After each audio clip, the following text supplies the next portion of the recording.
Lower your volume down. Can't exactly speak in a mannered voice. Why are you even playing? Okay, turn that off down. Right, ladies and gentlemen. It is Saturday. And you know what that means? That means I'm gonna have to stream a bunch of dumb shit with you guys. But it is Saturday. That means that I have to stream a bunch of dumb shit with you guys. What's up? Welcome to another installment of appabend's meme stream. Time for a meme stream again. And man, I just woke up. Ugh. Just had my lovely coffee.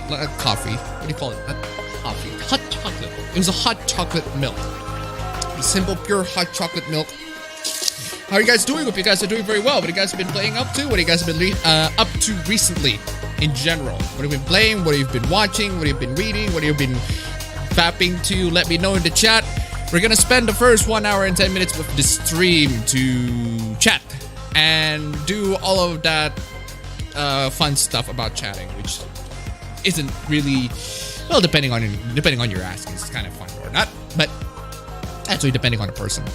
Actually depends on a lot of things in general. But anyway, yeah, we're gonna do a lot of chatting here. So for the first 1 hour and 10 minutes, depending on the timer, see there. Before we actually get to the stream and talk about the dumb stuff that's been happening in the past couple of... Man, let's just say that there have been a bunch of dumb stuff. Also, why is there a bit of a space in there? Yeah, there. Right there. What's up with that? Oh, that's not my space. That's just this. I thought it was. Oh, it was the window. I legitimately thought that was some parts of the screen just cut off. But anyway, as for me, what have I been doing? What have I been up to? Spend the entire week writing in my paper, send all of them, finish all of them, finish the programming, and for the paper that I require to program a bunch of stuff, it's machine learning stuff, a bit more complicated for a lot of you guys to comprehend, but actually, in some ways, you can probably comprehend it. Finished that shit and wrote the results, wrote the everything pretty much, sent it to my professor, and see, I'm awaiting their replies. Hopefully they give me good feedback, and hopefully I can go into the trials. And when I go to the trials, I get graduated and all that good stuff. Anyway, DJ Roman donated to $1. Would you rather go to Tomboy Hooters or Femboy Hooters? Why not both? Thank you so much for the donation. Keep them coming. As usual, Streamlabs links down below if you want to donate, if you want to support this channel. And we're gonna be spending like 3 hours or 2.5 to 3 hours just talking about dumb shit. There's a lot of dumb shit. There's a lot of dumb shit in the past few weeks. And thankfully, the riot topics have been died down. People have gone a little bit tired of that, and they move on to other topics, which is good. I prefer not to talk about it. There are still some, but there are still also some that are also out of the topic of the riot, which is at least good. Not a lot of people want to talk about that. But let's see, get to the chat here. Let's get to the chat. How are you? I'm doing very well. Thank you very much. I just finished. Actually, it's not just the paper I finished. I also finished Watch Dogs 2. I also one of the games that I tried play. I kept on playing and playing and playing. But I never got really. I really thought the game was a lot better than the first one. But saying that is like saying that 5 kilogram worth of shit is better than is much better than 10 kilograms worth of shit. I'm not saying that the game is shit entirely. I do have fun with it. It's just that the game is just bleh. It's just bleh in a lot of ways, and it just doesn't really impress me as much. Actually, the first game doesn't really impress me in general, and it just ends in a rather the way the game plays, and I keep on playing the game, doing all these missions, and I'm like, wait, that's it? And the game just ends. And there's no sorts of build-up, no sorts of tension on where the game will end, how the game would go. It just ends, and I'm like, well, where's the intrigue? There's none of that. And even though the gameplay is a lot better, I just felt like the story was a lot more lackluster. Even if it's a lot more lighthearted. So, not really having that much hope for the third game, even though I'm kind of interested with the third game, because the second game was one of those games that I thought it was going to be a game that I consider to be an underrated, but it's not exactly underrated, it's just bleh. Anyway, where was I? PS5 Wi-Fi router. And the funny thing about the PS5 design is that, one thing I'm seeing on the internet is that the PS5, people's opinion on the PS5 is that it either looks really cool or it looks really bad. It's never in between. I've never seen a person who look at it and go, it looks okay. It looks fine. I kind of enjoyed it, or I kind of like it, or something along those lines. It's always either it looks really cool or it looks really, really bad, depending on who you ask. I'm more on the leaning on the, it looks cool, but despite all of that, I'm still not buying the console because, well, I have the PC, so why would I get myself a PS5? Persona 6? Nah, fam. I'm good. Looking forward to Ys 9 and 75 Tales of Rise and Cold Steel 4. Hello everybody, how are you guys doing? Been playing this Gaia 1 lately. This Gaia.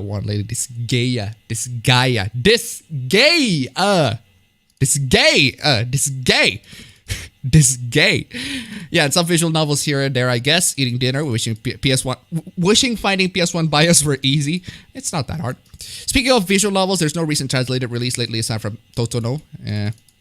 At least the official works, maybe the fan works there have been other female, not female, fan translations of certain visual novels. I decided to finally put my foot down and start checking out the Nazuverse with Tsukihime after seeing the way peeps love Fate. Also this, gamers get interested in what they effing deserve.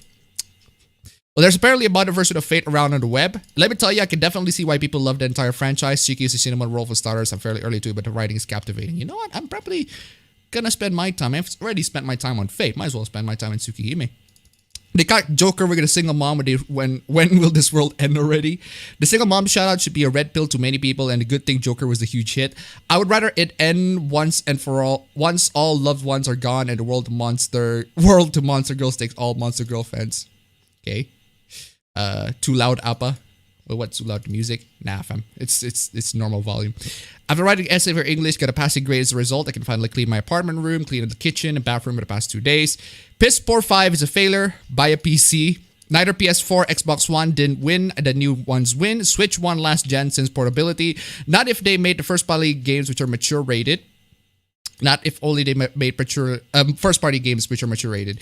Afterwards, I'm not sure what to jump on, Melty Blood or still continue the race order. Made it just in time. Hi everyone. Multiple is just a fighting game, exactly. How many people play it? Are you ready, memers? Appa offering you to continue the Redfield bloodline. Nah, fam. I've seen the rumors that Chris Redfield is turning evil, and I would rather not contribute into that. Let's see. Only console worth is getting is the Switch. That is actually kind of true. So I wonder where can I go next, really. My favorite thing for a presentation, the game Little Devil Inside. Actually, I haven't seen the presentation in full. I got presentation like near the end, but I did get to see Resident Evil 8. I did get to see Hitman 3, and I got really excited with Hitman 3. Please, and the fact that it lets me to play the previous levels in the Hitman games, and the Hitman 2016 and Hitman 2, the new one. Really excited. I want to see the new mechanics that they got. Switch is overrated, to be honest. PC is the best. Well, compared to any other consoles, I'd say Switch is the best overall. But if you compare that to the PC, then yes, I suppose I can understand why you had that sentiment. Dating sims with anime girl art style. PC can emulate Switch. Yes, to some games. Not perfect, but it's possible. Switch most likely is the last console unless I want another handheld console. PC for desktop gaming, Switch for the on-go gaming. And why not both? Exactly. Hi everyone, hope you're doing great. To my fellow Fate goers, did you get something good for the gacha? I rolled for Summer and Marianne and Okitan got Summer Kyo and Shuen instead. I ain't mad. The Redfield Bloodline meme has returned. A few moments later, PS5 emulator hits the web. What's up, Papa? Isn't Switch a next-gen console? It's a last-gen console, technically speaking, but considering that it's still competing with the other consoles, I suppose you can call it next-gen. But sorry, Ethan, this is what happens when you don't continue the Redfield Bloodline. 10 minutes until I have Saturday. Have you heard the rumor about Persona 4 Golden coming to Switch? Is it possible or is it's another for Atlas? It's not a rumor anymore. It's pretty much confirmed. Persona 4 Golden is coming to Switch. There's the Steam database there, and a bunch of people, the insiders, pretty much say that the Persona 4 Golden is coming to Switch. Sorry, Switch. Did I just say Switch? PC. Although it would be nice if it's coming to Switch. All the Persona series in general, but I don't know. We'll see. We'll see if the Persona series in general will come to PC, but Persona 4 Golden is pretty much confirmed, and it's no longer a surprise. Everybody just said it's gonna confirm. It's gonna be there. Oh yeah, tomorrow is the PC gaming show. At least in my time, in that timeline, it should be 13th of June. I'm already at 13th of June, but it's 14th of June for my time and 13th of June in their time. The actual live stream. Let's see. Why Vanessa? Why? Why are you calling me by my real name? Persona 4 is a masterpiece. Alex Kidd has come back. 2020 is freaking wild. Any new hentai manga you've recently read? If there are any updates in the new hentai mangas that I've been reading, if you can visit my thread, hopefully you bookmarked it, or otherwise you couldn't exactly find a way to see if I have read any manga or hentai mangas that I'd recommend. Anyway, yo, Appa, what are your thoughts on the PS5 reveal of the Goodbye Volcano High? Weirdly placed game in an array of games with 3D rendered graphics, and all of that. You got a 2D rendered graphics game that is pretty much basically furry Life is Strange, and just a weird game to be placed in there. And we're gonna actually, there's a bit of a hoopla regarding that. We're gonna talk about that in a bit. I've been catching up on anime, playing Crystal Maidens, Love Hina visual novel, English Patch ROM, fapping whatever I normally enjoy. Been watching Middleman Tanegawa, the Kaiji spin-off. Gripping tales of Chris trying to find Leon so he can fuck his sister. Been reading some anime. Ah, yes. The classic method of, sacred method of consuming such cultural freaking product. It is reading an anime. Finishing up my third round of Tsukihime. I'm a pretty slow reader considering I started about 2 weeks ago. As far as as far from hype as I am about Persona 5, PlayStation 5, at least they dared to show one exclusive that wasn't a third-person action adventure with stealth elements in the new Ratchet and Clank. I've seen Monster Girl Restaurant and Tomboy Meme with as well. Okay. Are we getting good frame rates? Hopefully we are getting good frame rates. Apparently the internet right now, the one that I have is upgraded, but I tried testing it out on 768, but it started going haywire, so I just lowered it down to 512, which is my usual streaming bitrate anyway, which is, and the internet upgrade is kind of pointless if the upload speed is going to be the same. So IndieHome, I hate you so much. Let's see. Started reading Q2U Jaguar. Also got up to date with One Piece and Attack on Titan, which, by the way, seems to be reaching its conclusion soon. I've been reading Shinka no Mi. I've been playing a lot on my Switch because I've been preparing to move into a new home. I've been watching Gacha Live version of Sanders Sides. Yeah, I'm mixing that meme, but I got a chuckle out of me. Honestly, I'd buy a Switch if only there's Mario Maker 2 in my country. Oof. Good luck, Appa. God help all the way. Been playing my PSP recently. This weekend, I hopefully have a list of things I need for a PC build. What games for the PS5 reveal interested you the most? Hitman 3, without a shadow of a doubt. That's Hitman 3. Hitman 3 next to Resident Evil 8, which I'm also excited. But it's mostly Hitman 3 and Resident Evil 8. And also the new game from Arcane Studios named, Deathloop?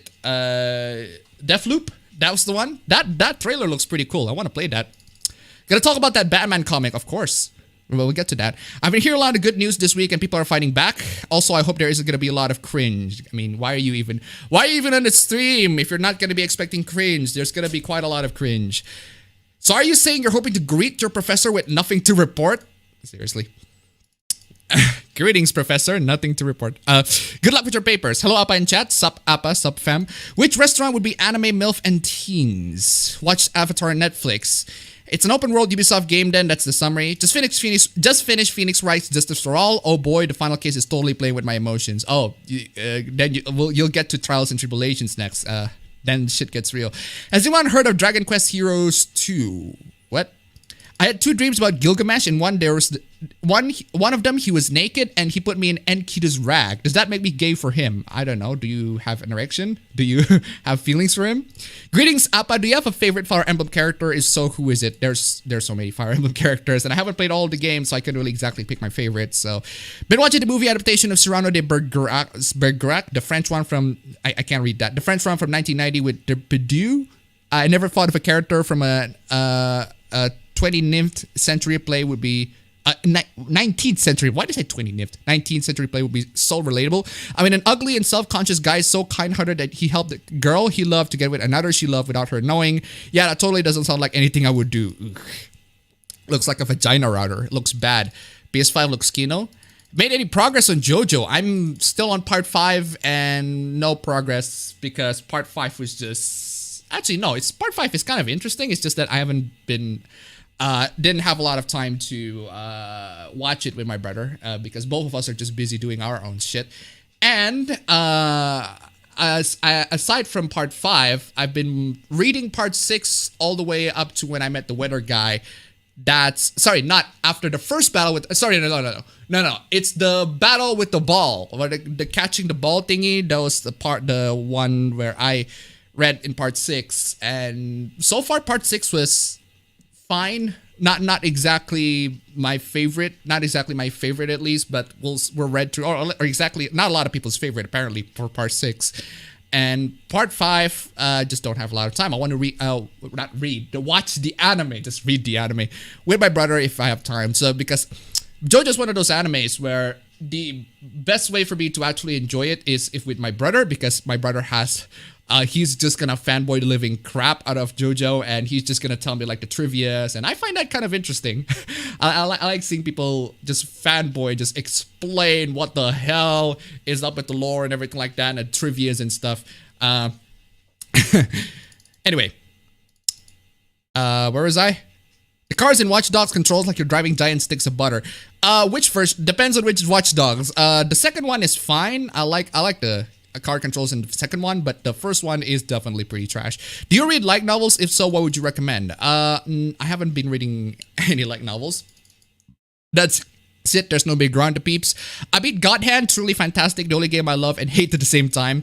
Also, besides what I have been enjoying via media, I've been making sure to keep my health when it comes to weight under 190 pounds. Goal is 180, then plan to work on muscles. Are you at least gonna laugh at the real life version of Squatopia, aka Chaz? I'm not that familiar with that thing. Apparently the one thing that I've been reading is that it's an autonomous state where people are trying to rebel against the system by creating their own state in this sort of self-contained environment.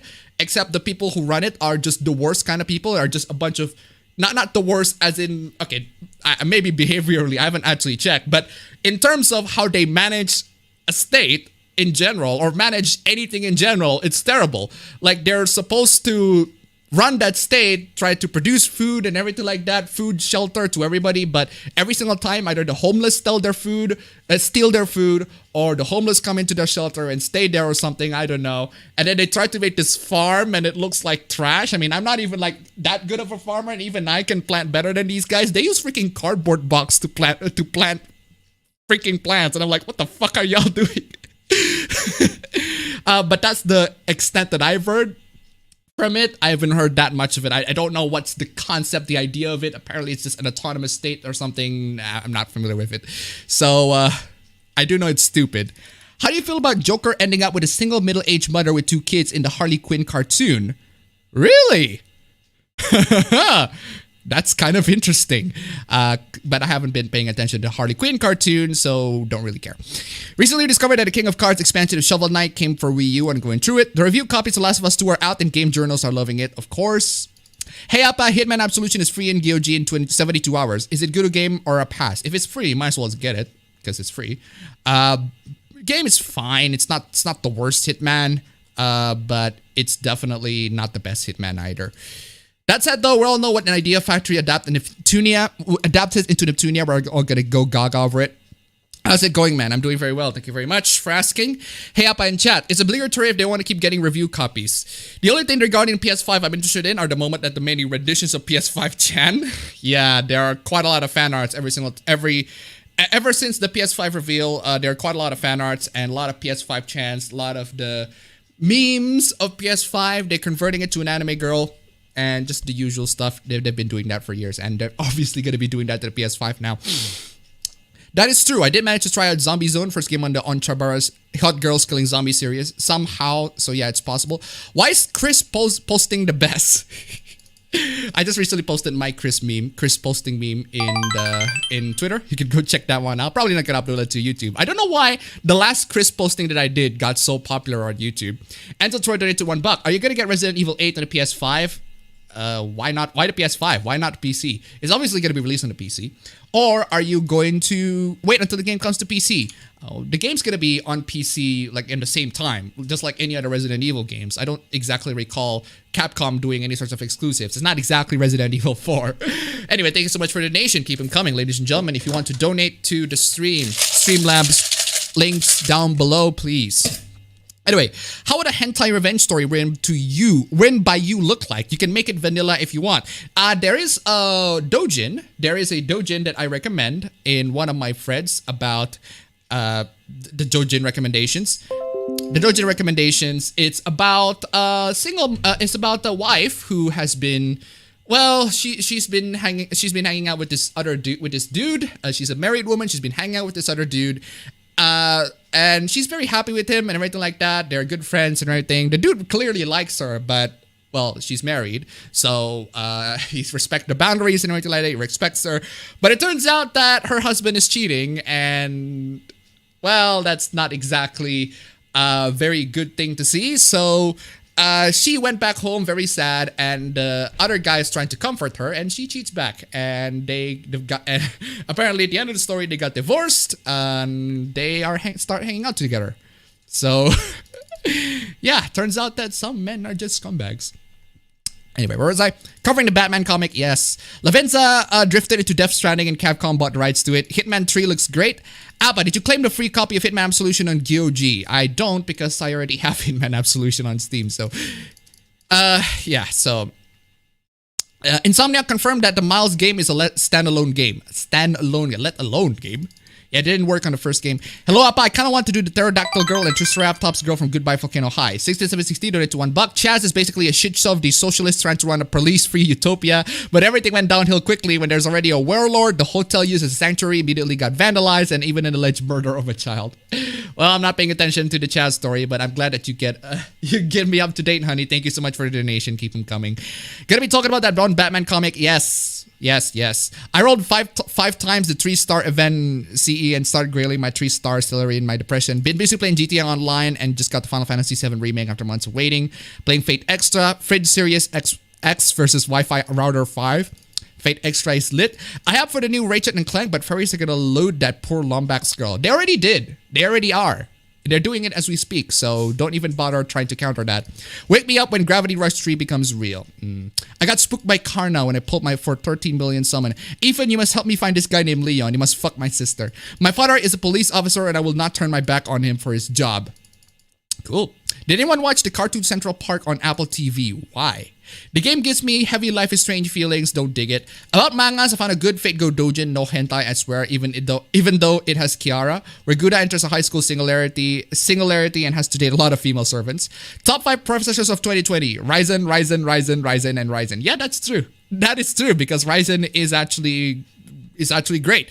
But if you watch Hardware Unboxes video on the top 5 processors, Intel actually won. Intel i5 10600K actually won the just gaming processor, because that one actually offers very good gaming performance.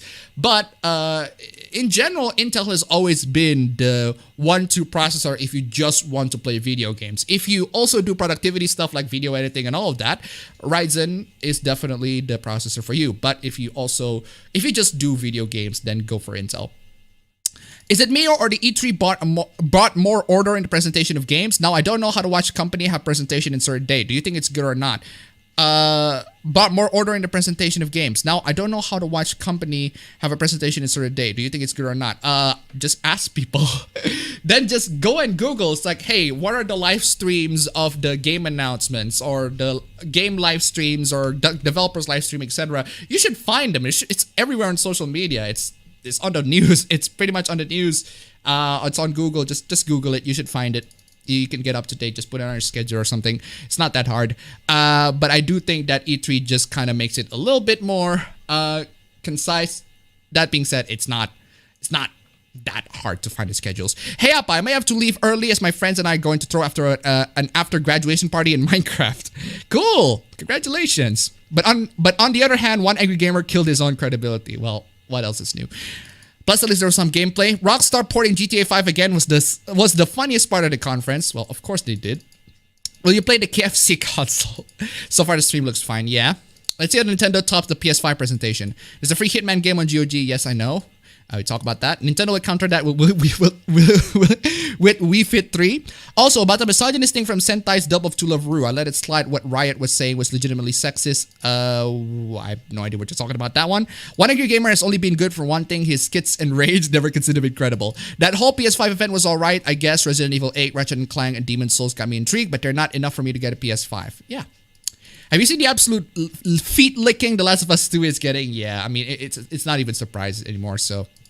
Mine's Demon's Souls Remake and Gran Turismo 7. Actually, yeah, the Demon's Souls Remake is on my list of getting excited games, but if they only have the game on the PS5 and they didn't actually port it to the PS4, I would be very sad. That means I have to buy a PS5, but even so, as much as Demon's Souls is very good, it's not exactly a console seller for me. Appabend mentioned a good beat-em-up game. Not really. Your thoughts on PlayStation 5?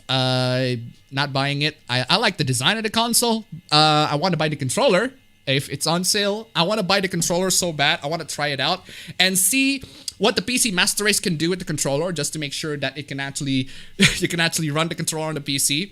But other than that, if you're excited with two third-party games, why bother with the PS5?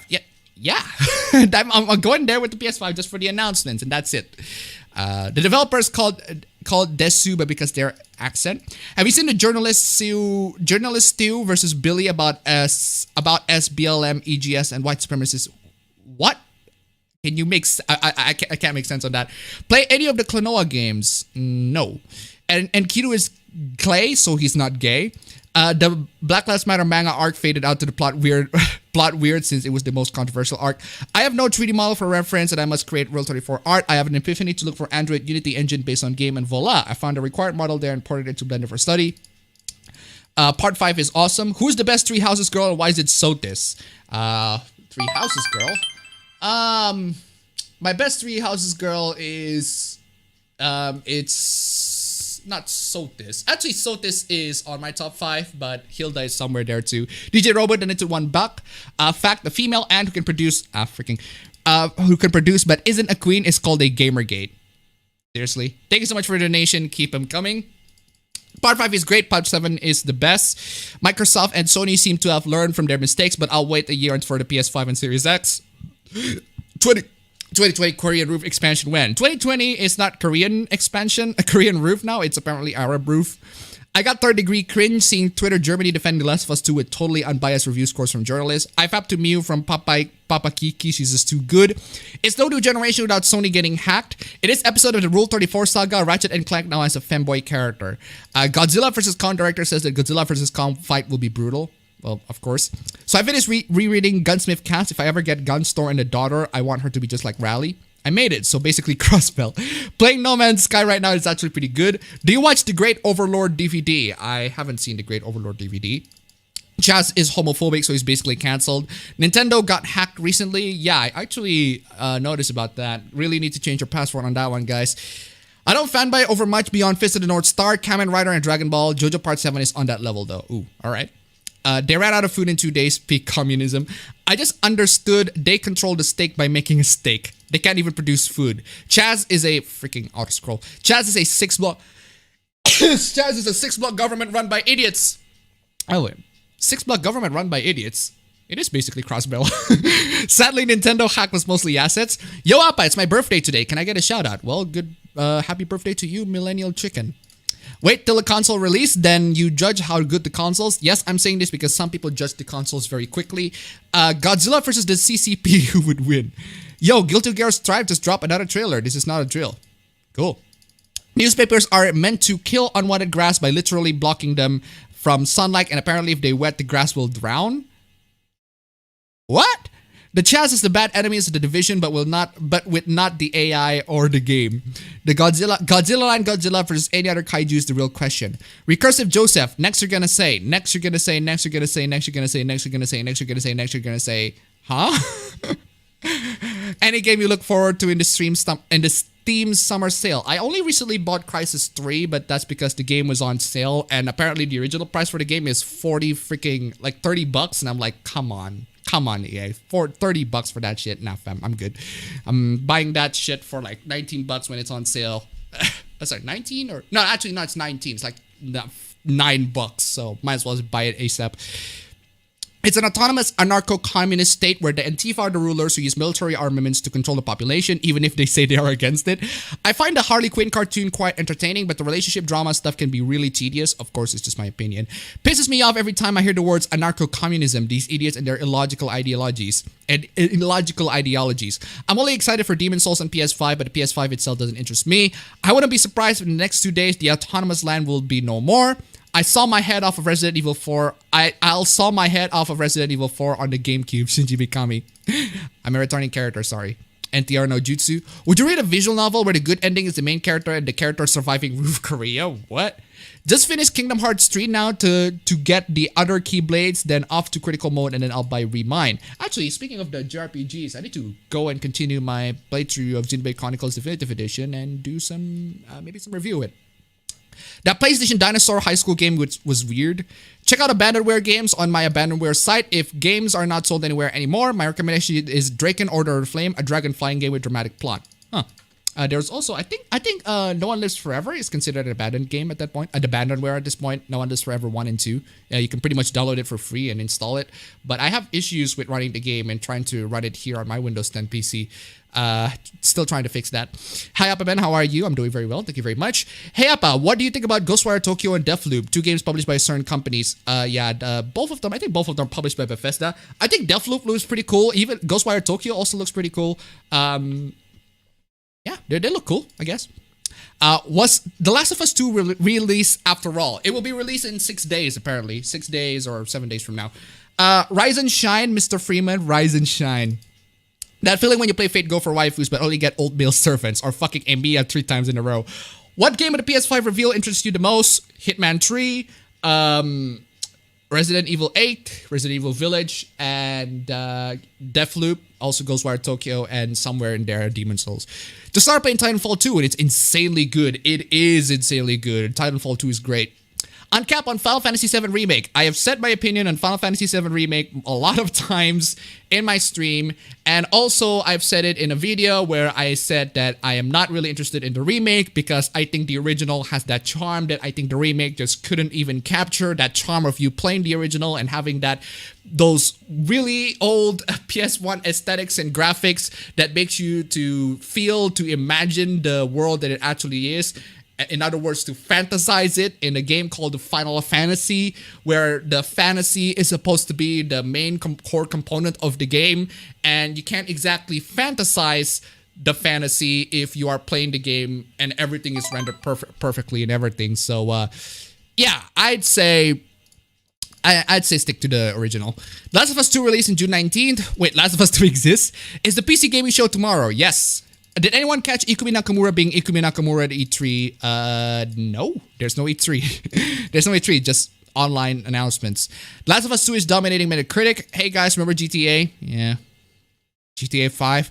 Have you heard about the Last of Us 2 work review? Yeah, there are a bunch. I mean, it's not surprise. I'm not even surprised. I finally got into watching Cowboy Bebop, and it's amazing as amazing as I was told. Cowboy Bebop, I actually need to watch it again. I haven't seen Cowboy Bebop in a while. Need to watch it again. Haven't finished it, actually. There's a more remake of Battlefield 3 coming. I pissed off a lot of people in the game as a sniper. Do you watch Downfall? That's what One Angry Gamer ended up being like. Downfall, was that the one where the source of that Hitler clip, the Hitler rant video, the source where you got the Hitler rant video, and that's where the clip is from that movie, apparently. I haven't seen that, but I've seen the Hitler rant memes. So apparently by some luck, my internet is going faster and I'm watching this meme stream in 480p. Boy.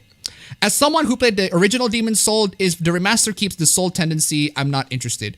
Maybe it will, maybe it won't. Your thoughts on hashtag break persona, because this kind of person are everywhere on Atlas Twitter posts. I'm not paying attention, unfortunately, so I can't really say my thoughts.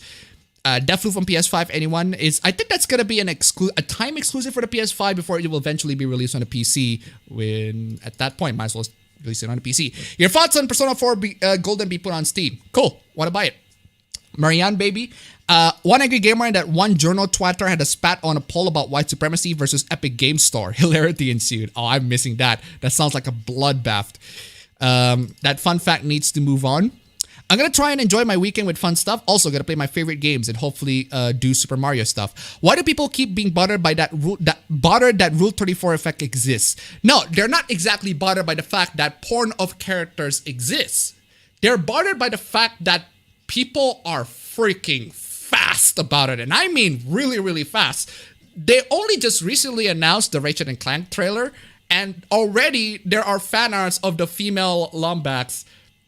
And it's just lewd fan arts all around. It's just freaking crazy. And I mean, just one day, it's not even like a day, and people are already making fan arts of it. It's insane. Klonoa Door to Phantom Hill is the best PS1 platformer. Hey Papa Appa, do you happen to listen to the band Swans or Angel of Light? No. No. Thanks, Appa. Ratchet the Lombax is being looted long ago, or Gay Ratchet doesn't count. Dragon Quest 11S is on sale on the eShop. Also finished Digimon 1. It's fine, but I don't know if I should watch Digimon 2 or skip it for Tamers. I say skip it for Tamers. I was talking about how there were newspapers in the autonomous land where they are farming. Newspapers. Also, there are sold 2 of the PS5 presentation trailers. Somehow they're a theme on Groundhog Day, Deathloop, and Returnal. It's kind of cool. I better set up my support for Servant of Fate Goes rerun summer race event materials. That's why I'm waiting for your anniversary at North America. Have you know about the situation with the PS5's official model versus digital model? And what is the comparison with the Xbox X Series? Basically, they have a the disc model, the disc PS5, and the digital model PS5. The digital model doesn't let you put in disc inside the PS5 so that you can, play games. And the digital model is only a model where you just download the games digitally. And I'd say, well, at least they give us an option instead of, oh, I don't know, not giving us any option for disc or carts and all of that. Been rediscovering 80s music. Breath of Fire for PC is abandonware. Ooh. How do you have anarcho-communism? Weren't anarchy and communism opposite? I have no idea. Go ask these people. I remember watching Digimon 02 in Latin American dub. Anarchy cannot work in reality because an organized leadership, as messy as it can be, pretty much destroys it. By the way, talking about abandonware, I played Toy Story 2. Works perfectly on my Windows 10, and then I realized the second level soundtrack is the opening theme for Neighbor Fortress. Huh. Yes, just got Toko Okita and Izo at NP2. I found the other Multi-Blood games inside Actress again, current code on my abandonware. My favorite was Cadenza version B for the Team Battle mode. Played the Mech Warrior games. I haven't played any of the Mech Warrior games. I'm sipping for the PS5 and the new Little Big Planet game and for the future Persona games if they remain exclusives. Tamers is the best series, but O2 is pretty nice too. To put this series in the background while doing chore, in my honest opinion. We don't speak about Frontier.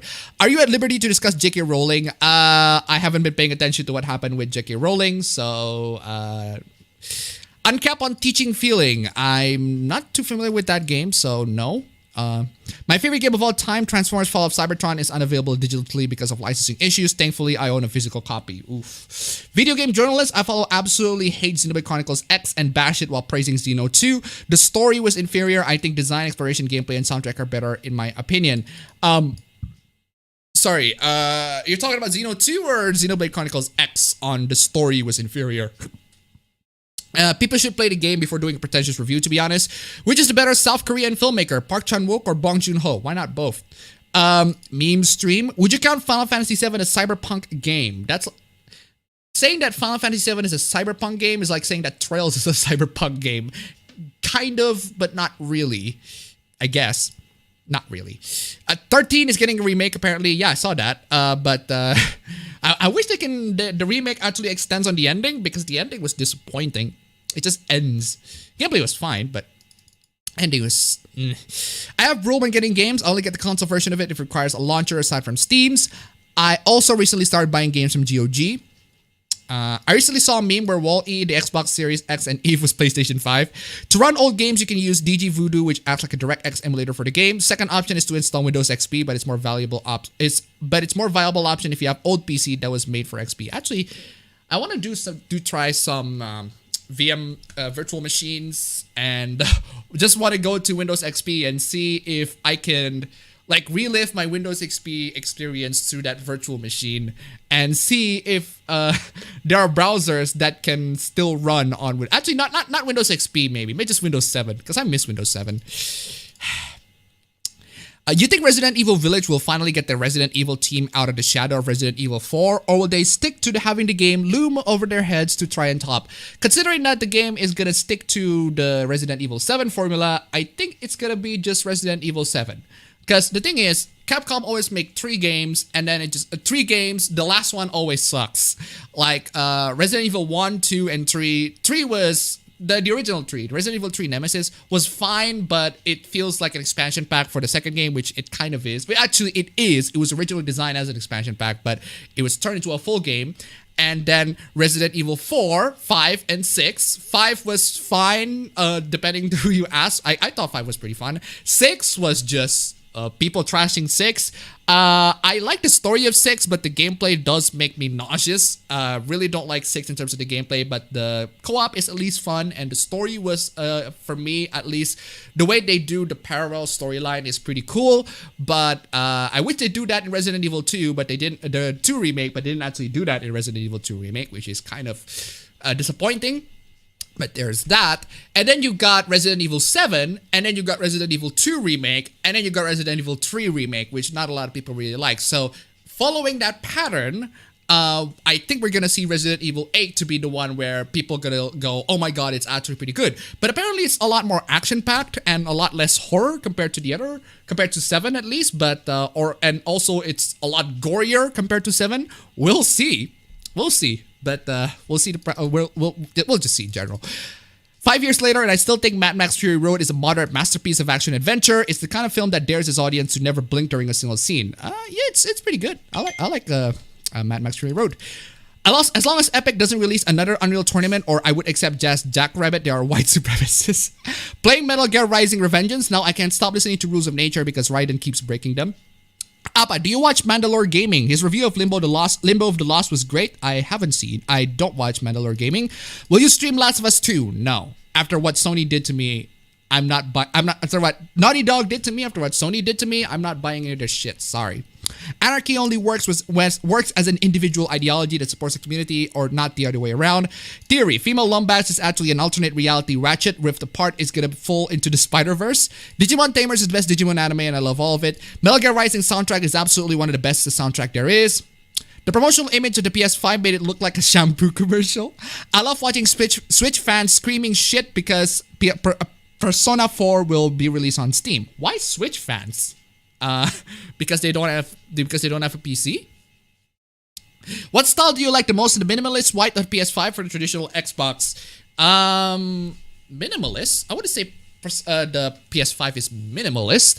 I'd say it's more modern, a sleek design with a PS5, but minimalist. Even the Xbox One X, I would consider Xbox Series X. I would consider that minimalist. I'd say I don't prefer either because I can't exactly pick my preference because I'm not really interested in either consoles, to be perfectly honest. If you remember, about 5 years ago, this small group of losers made a controversial PSA for gun safety when it encourages children to steal their parents' guns and bring them to school? Huh. Grand Theft Auto 5 is the new Skyrim. Hey Appa, between the new Shaman King anime and Dragon Quest anime, which came out just before my time, kinda makes me feel left out of the nostalgia. I remember that one scene in Digimon 2 where the main character watches Digimon peeing on the river and then complaining it didn't wash their hands. Oof. Let's see. It's a good thing a freaking auto-scroll. Freaking auto-scroll. Always coming in. It's a good thing that older Ubisoft games, the Sands of Time trilogy and the original Assassin's Creed don't need Uplay to launch. I actually found Rayman 3 on GOG a few weeks ago. Cool. Teaching Feelings, best pancake daughter simulator, 5 out of 7 with Pat Sylvia. Oh, that one! I think I remember that game. Yeah, it was the game where you raise a daughter. That's weird, but cool concept.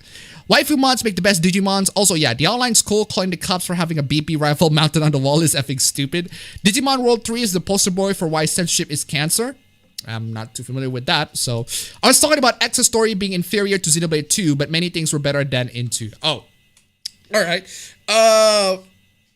Considering that I haven't played X, I can't exactly form my opinion on it, but for Xenoblade Chronicles in general, I thought the gameplay... I haven't played Xenoblade 2 in a while, but Xenoblade Chronicles Definitive Edition so far, I'm about 10 hours into the game. It's fine. I like the gameplay a lot more than the story, actually. The story is just fine. It's fine. It does tug in the heartstrings a bit at the beginning. It's not afraid to actually kill off characters, which I find very interesting. But for the most part, I just thought the story is just fine. It doesn't actually it doesn't go over the top as Xenoblade Chronicles 2 did, which Xenoblade Chronicles 2 is so over the top in its story to the point where the really, really silly elements of the story can be also contrasted with the really, really complicating elements of the story, because there's some really, really complicating stuff in the second half of Xenoblade Chronicles 2 that it just makes it what? It's just what? In a game where you got a freaking robot, a bunch of freaking blades, and a robot freaking waifu who gets upgraded, who gets constantly freaking upgraded. It's just a silly ass freaking game. You got all this complex layers of storytelling stuff on Xenoblade 2 that it just ugh. Xenoblade, at least Xenoblade Definitive Edition so far keeps it simple. I mean, bad guy, bunch of robots attacks a village. You have to get revenge on your girl. Simple story, that already been done premise, but at least you can comprehend it. There's gonna be a point where it gets really, really complicating in the second half, because I think Xenoblade always tends to do that, but we'll see. Let's see, where was I? I blame the character limit. Xenoblade X2. Xenoblade X is better than 2. Well, I haven't played X, so I can't exactly say. Most things still run on Windows 7. Did you hear the news about Persona 4 Golden and potentially coming to PC? It's not just potentially, it is definitely coming to PC. What subject are you going about, what are you doing about machine learning? The software side or the hardware side? The software side, most of machine learning is done on the software side. There are hardware. The hardware that you run for machine learning is your PC. It's your PC or a server or a computer or whatever, any sorts of computer that runs on machine learning. But the machine learning is mostly on the software side. The machine learning specifically that I'm talking about is classification for Twitter data, which is not exactly a very exciting topic. But essentially what I am doing with the machine learning stuff that I am doing on my paper specifically is classifying Twitter data for people's behaviors on certain, what do you call it? Natural disaster, and see if I can classify their behaviors using these classification methods on the machine learning through the use of through the basis of a psychology model, which is why I consulted Aiden Paladin at one point, but I haven't consulted any with her since. But just basically extracting a bunch of Twitter data and use machine learning to classify it based on a certain psychology model. That's essentially what my paper is trying to talk about. Complicated stuff, at least for people who are not familiar into computers. I can't find any good foods that reliably make me fart. Are there any secret Indonesian recipes you can suggest that will make me toot? Why? By that logic, Half-Life 3 is going to be a bad game. Any isekai anime where main character is an overpowered Xenoblade X best Xenoblade. Resident Evil 5 was really fun to play. By that logic, Half-Life 3. Oh, by the 3 logic. No. It's just Capcom's pattern. Not saying that Half-Life 3 is going to be, or Valve is going to follow that pattern, but there are a bunch of games in the third games in a particular trilogy that are, or third anything in a trilogy that are pretty bad. Godfather 3, Mass Effect 3, Dead Space 3, Fear 3, a bunch. Not a trend, but sometimes there are games that are actually pretty good, but it's just a trend of the third game being just terrible. The Witcher is an exception though, or at least to the people who have played The Witcher. Did you see the tweets about Brooklyn 99 and Paw Patrol, literally a children's cartoon, being propaganda because those shows are about good? Yeah. We'll talk about that in a bit. Did you see the tweets that Black Sage D made about game devs being pushed out of the industry by left-wing activists? Which one? Not seeing it. Speaking of speed, I am most slowest artist ever. User requested me to draw a drawing, but due to hiatus, I delivered him a request about 1 year later. I had to puzzle on the assets and learn to draw. Yikes. When do we get our own appabend subreddit? Probably never. I'm not really interested in managing subreddits, especially when Reddit's blocking this country. I just want to have a Dino Crisis remake, honestly. I got good memories of both XP and 7. Good times. Yeah. What do you think of Code Veronica? I think it's cool. I think it's great. I like Code Veronica. It's been a while since I played it, but I love Code Veronica. If you'll stream a game here, what game it will be? Probably Keep Talking and Nobody Explodes, because that's literally the simplest game that I can stream without causing the stream to just go ballistics.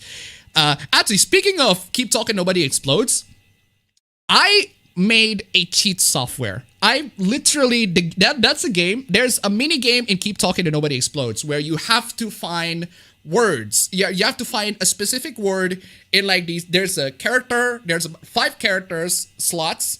And these 5 character slots, there are a bunch of letters in it, and you need to find the correct word that fits on that character slot. I literally made a Python program to make sure to find the characters based on the words that are in the selection of each specific 5 of those character selector. I just made a Python program, and every single time we get to that puzzle, we're doing that first, and I tell my brother, who I'm playing the game with, to run that program. And it's like, what is the first character? The first character is like TRBXF or something along those lines. And you input that, enter. What's the second line? And it said, second line is these characters.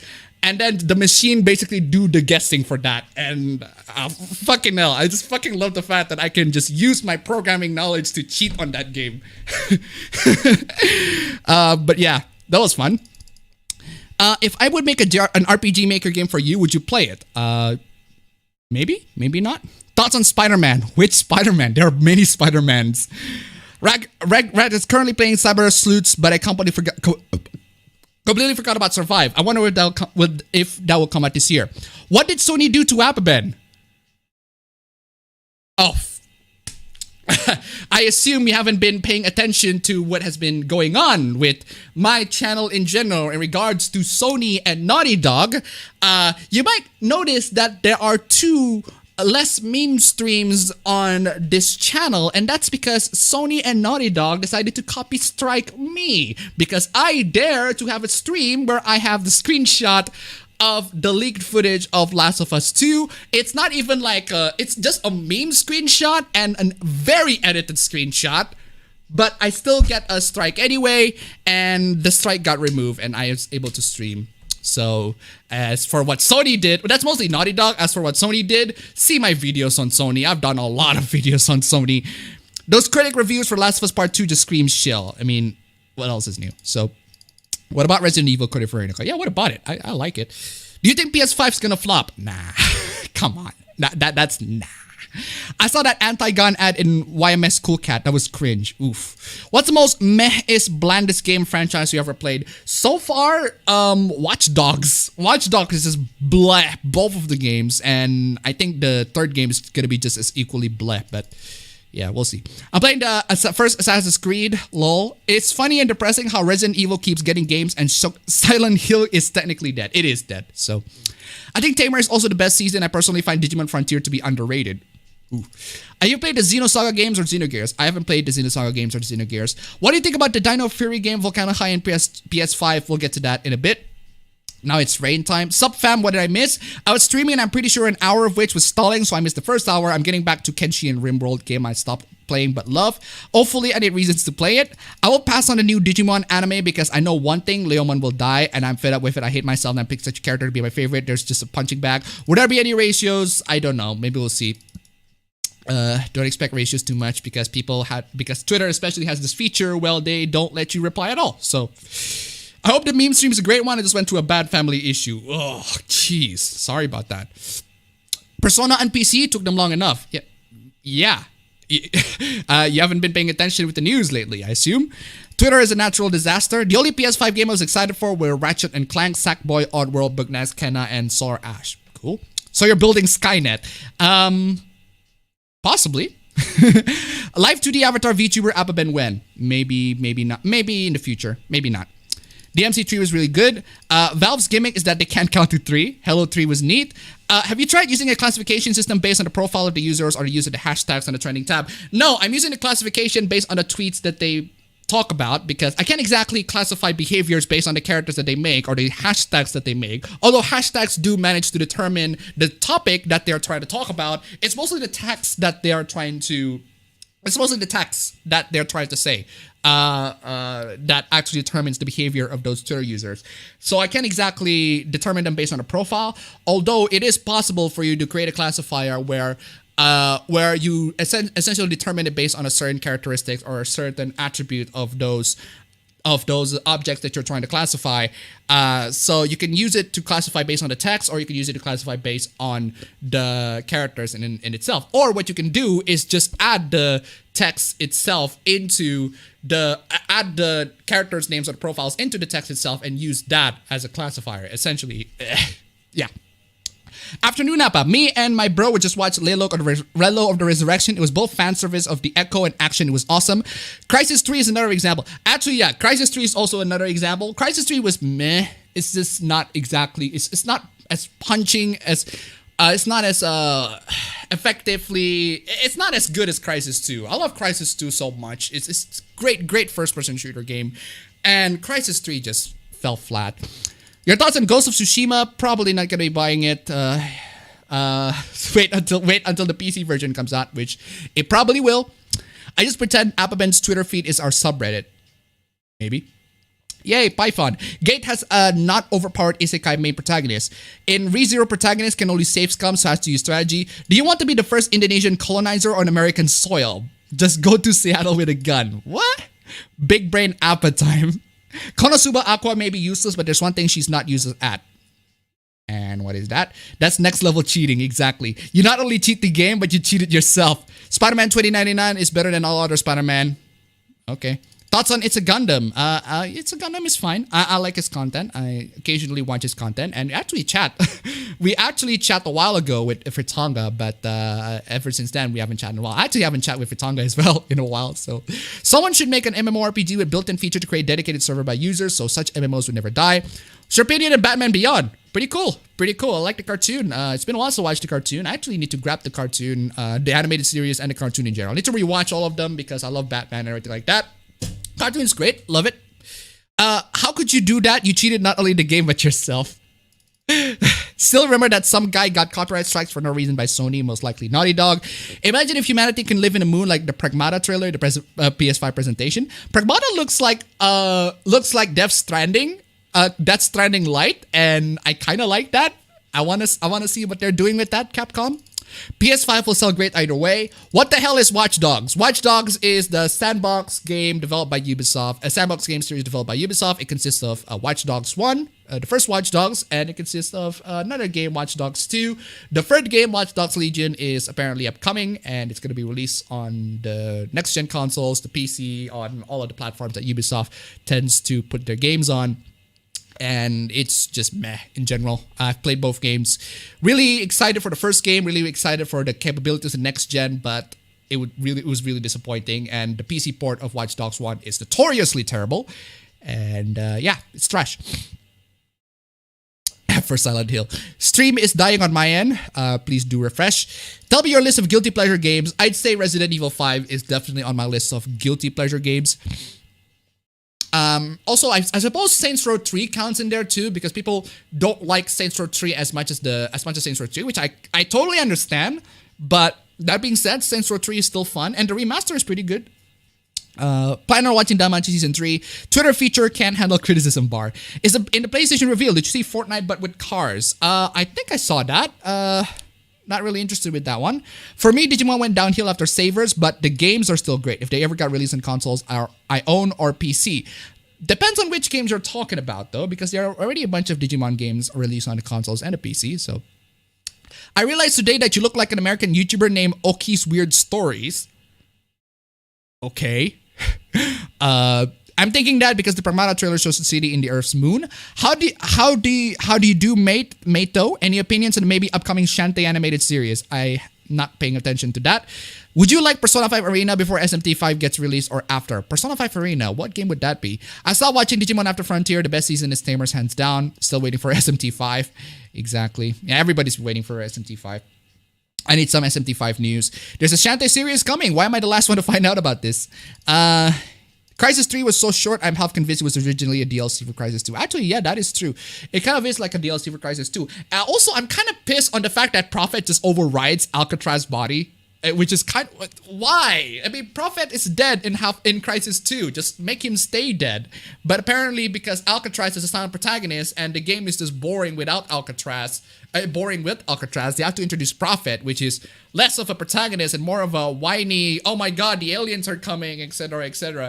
And I like Alcatraz. At least he's a solid protagonist. He is a solid protagonist, but he's also a tragic figure in a sense that basically the only reason why he's still alive is the fact that that Prophet puts on the suit. He's basically just dead, a bunch of chunks on dead bodies, but Alcatraz put the suit on him, and he's the one who is able to.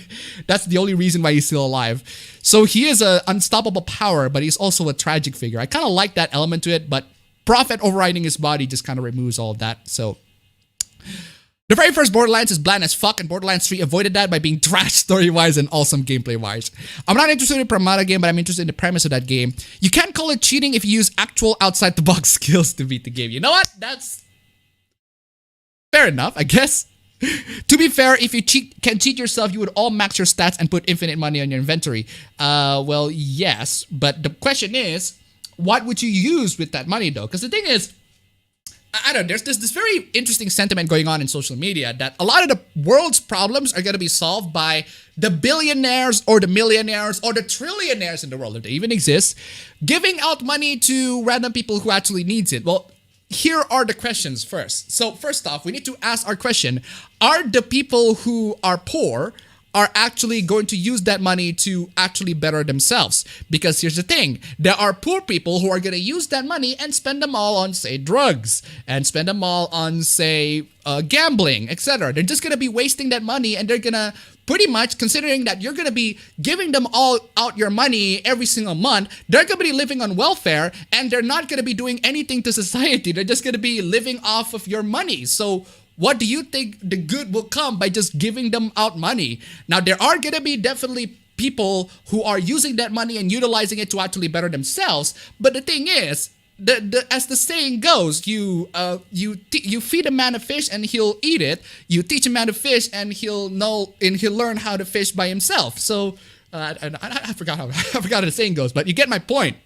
So instead of actually giving them out money, how about actually educating them in how to get money? But there's also another problem with the idea of giving out money to just billionaires handing out money.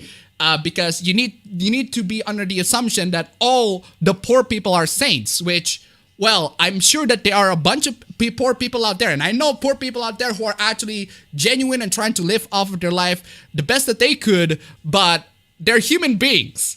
As in, they can make mistakes and they can be greedy. Yeah, poor people can be greedy too. They can be stupid too. They can make stupid mistakes, and unfortunately, just giving out away money indiscriminately to people is just not going to be a solution. Or at least that's my opinion. We'll talk about that in a bit. Saints Row 3. Did I say Saints Row free? Why should I say 3? It was 3's free. 3's 3. Yeah. Sandbox game developed by Ubisoft. Ubisoft in Assassin's Creed 3. What's your tips on programming in general? I want to get into programming. I need an itty bit of advice. Okay. Here's how I program a lot of the shit that I'm programming for my paper. I basically try to program something, and then if there's something that I want to do, I just Google it, and I just try to find the Stack Overflow of it. Like, for example, in Python, I couldn't do something as basic as writing into a CSV.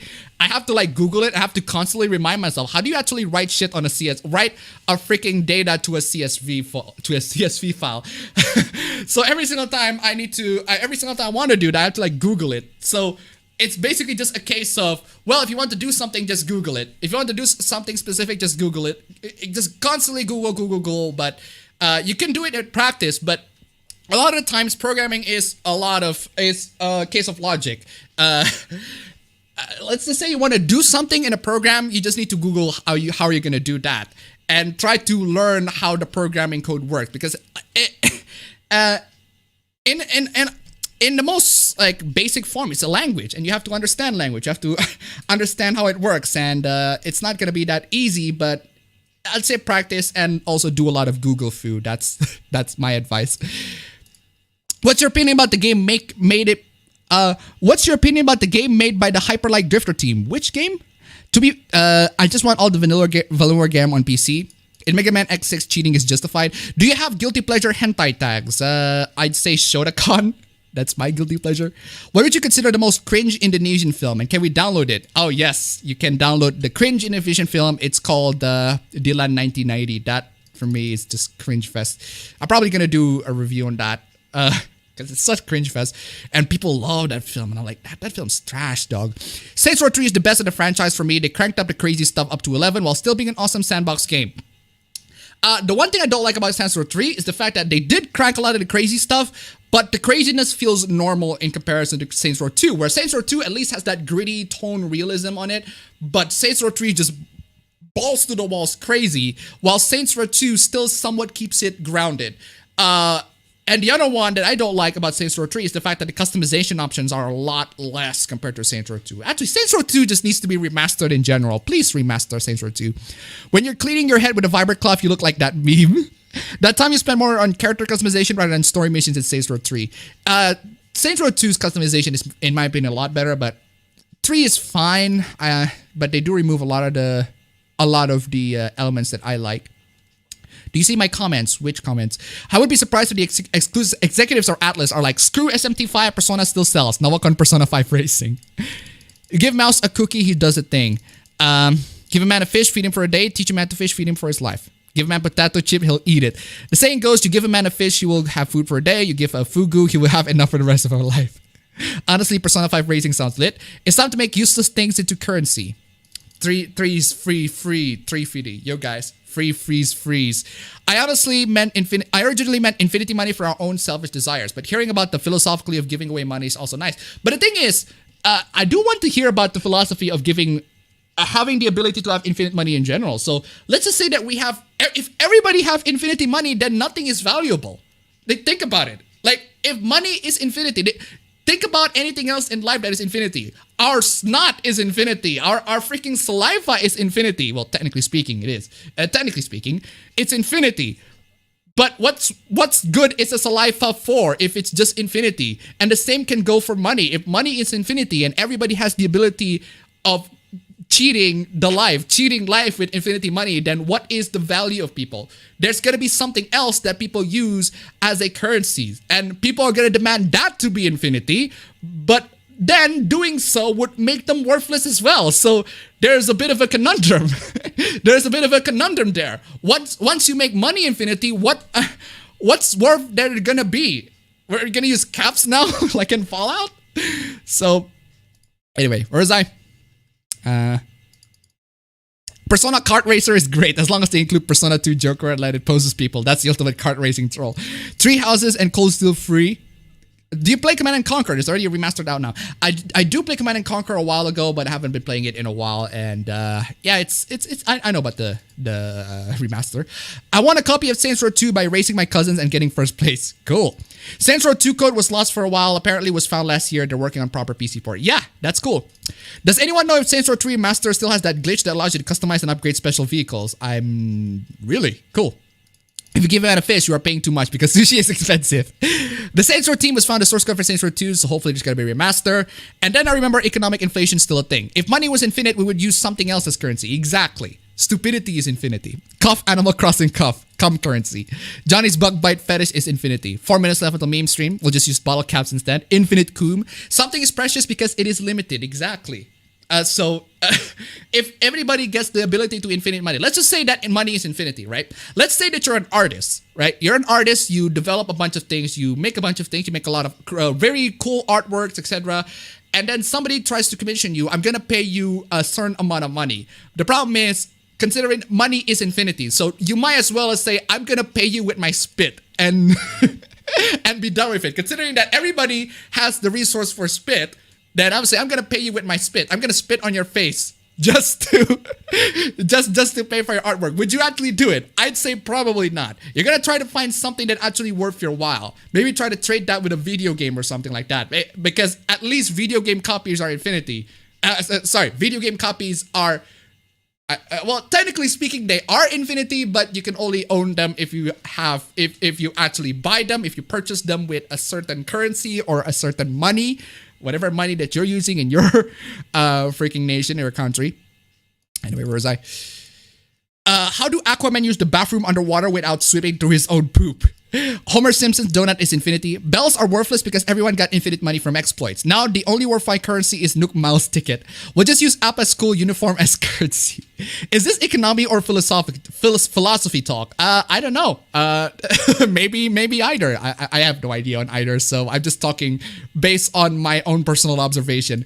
And I think I've asked, but I forget. You played the Legacy of Kain games. I think I played them back in the PS1. I have them on Steam. Probably gonna play them. Also applies with good things and bad things. If people always denies bad things and tries to erase them from history, then the good things lose value. The bad things will repeat. Yeah. Economy is based on scarcity. Stream is not potatoing so far. It kind of reminds me about the hedonistic treadmill. We could use blades as currency because unlimited blade works. If everyone is rich, no one is.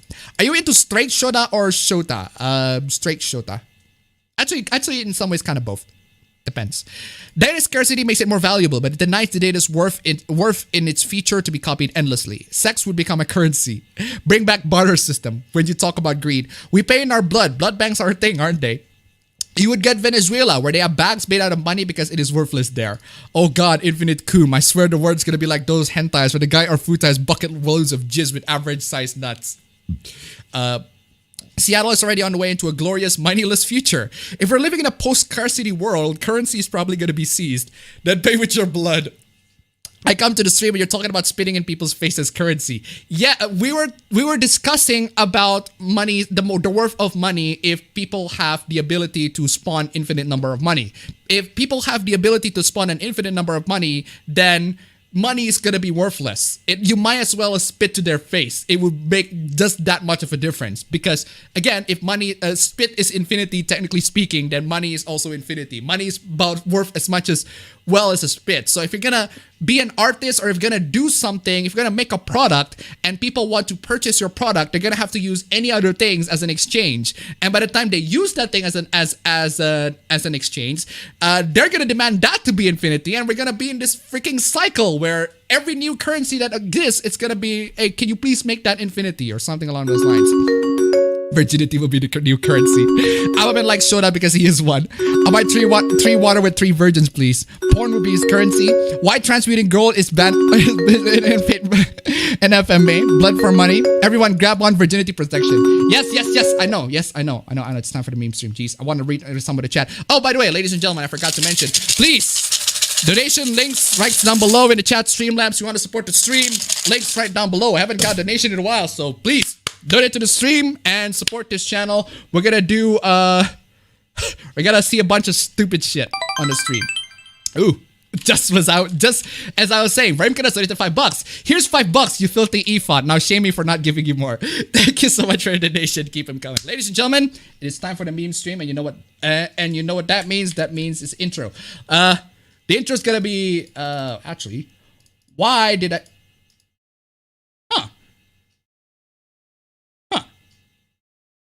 So I was actually using the wrong intro all this time. That intro. Anyway. Yeah, transition to the intro. Boom. Boom.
Intro, ladies and gentlemen, as usual, or at least if you're watching the live version. If you're watching the VOD version, then it's not going to be 1p. It's just going to be 1080p. Or at least you'd think. Or at least I think. Actually, I haven't seen the VOD or myself. But the recording, at least, is high quality. So anyway, let's get into the stream. Oh, we got a fan art. We got a fan art for this one this time, ladies and gentlemen. Here's a fan art from LC King. Apparently, I am a JRPG villain in this particular instance. We're finally here, the gateway that fulfills all our wishes, or my wish. I never told you mine, did I? It's simple. It's a world controlled without emotions. Emotions lead to stupidity, and stupidity lead to mistakes. And those mistakes will lead to destruction. Now my question, will you stay by my side? And then the player chose no. Ah, I see. I can't say this is unexpected. It still makes me sad. Now then, summon your demon. Time to decide this. Gotta put in my JRPG freaking track. My JRPG boss freaking track. I don't know what that is. I'm gonna play the Lucifer theme. The Lucifer theme from Nocturne. That's gonna be my track. Anyway, thank you so much for the donation. Thank you so much for the donation to Talents of Ice and Fire donated to $2. Is it possible to reject the very idea of economic, and how? Not advocating, we still just food for thought. That would be a very good philosophy conversation, but that's for another time. For this one, let's just gonna be talking about streams and memes and shit. Thank you so much for the donation. Keep them coming. Streamlabs, links down below. Donate, support this channel, etc., etc. Also, thank you so much for the fan art. It's great fan art, and I can't wait to see more the next week. And for all of you guys, if you guys are talented on drawing and much better in drawing than poor me, go post your fan arts on Twitter, tag me on Twitter, or send me through an email. I'll make sure to check it out and post it on stream and talk about it and give it a shout out. Anyway, let's talk about this. This might be the end of commentary channels on YouTube because apparently YouTube has a new monetization rule that prevents content creators from being able to talk about certain things, to talk about other creators on the platform. So let's get into some of the rules here. Monetization and other penalties. In some rare cases, we may remove content or issues other penalties when a creator repeatedly encourages abusive audience behavior, repeatedly targets, insults, and abuses as an identifiable individual based on their intrinsic attributes across multiple uploads, exposes an individual to risk of physical harm based on the local, social, or political context, creates content that harms the YouTube ecosystem by persistently inciting hostility between creators for personal financial gain. So, see, you got this. You got this rule over here that a lot of commentary YouTubers are talking about, and they're practically saying this rule is going to be the end of commentary YouTubers because you are not allowed to create content that harms the YouTube ecosystem. And by that, I mean you cannot create content that persistently inciting hostility between creators for personal financial gain. Well, first of all, we need to define that. Define persistently inciting hostility between creators for personal financial gain. Well, I suppose you can consider the H3H3 versus Keemstar drama as personally inciting hostility between creators, but a lot of it is started by H3H3. Now, considering that Keemstar is a drama channel, and well, drama channels are gonna be drama channels anyway, but it was Ethan who started off the hostility by making all that video and shit, and consistently replying to Keemstar and making the drama to just be depressing in general, and constantly inciting sponsors of each of their opponents to please quit and not support them financially.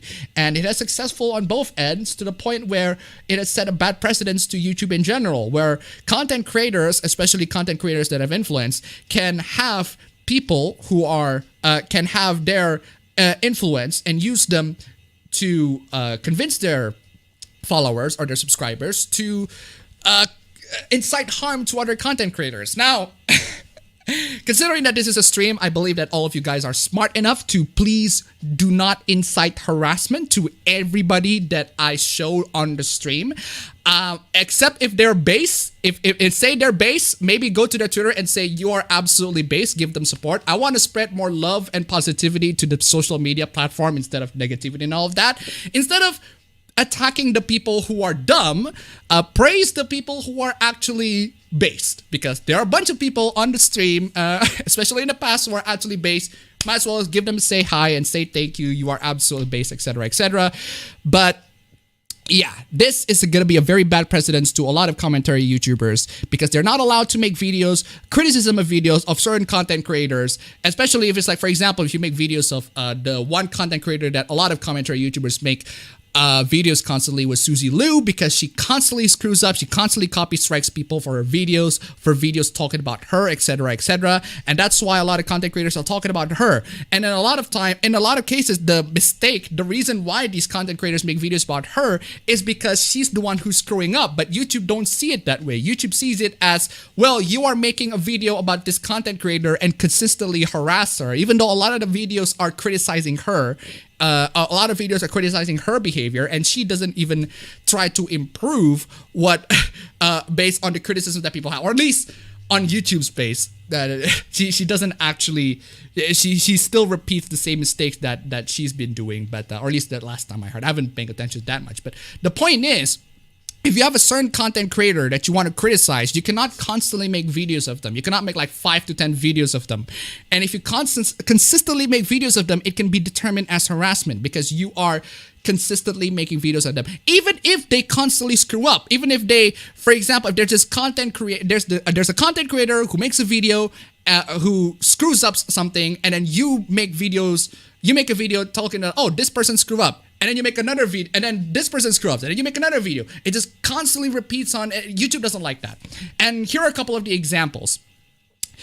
examples of content that's not allowed on YouTube. Repeatedly showing pictures of someone and then making statements like, look at this creature's teeth, they're so disgusting, with similar commentary targeting intrinsic attributes throughout the video. So in other words, if you're making content just like Leafy, basically just talking about, is this person fucking retarded or something along those lines, it's because the person doesn't look as normal as you subjectively would judge, then that is not allowed on YouTube. You cannot make fun of people based on their appearance.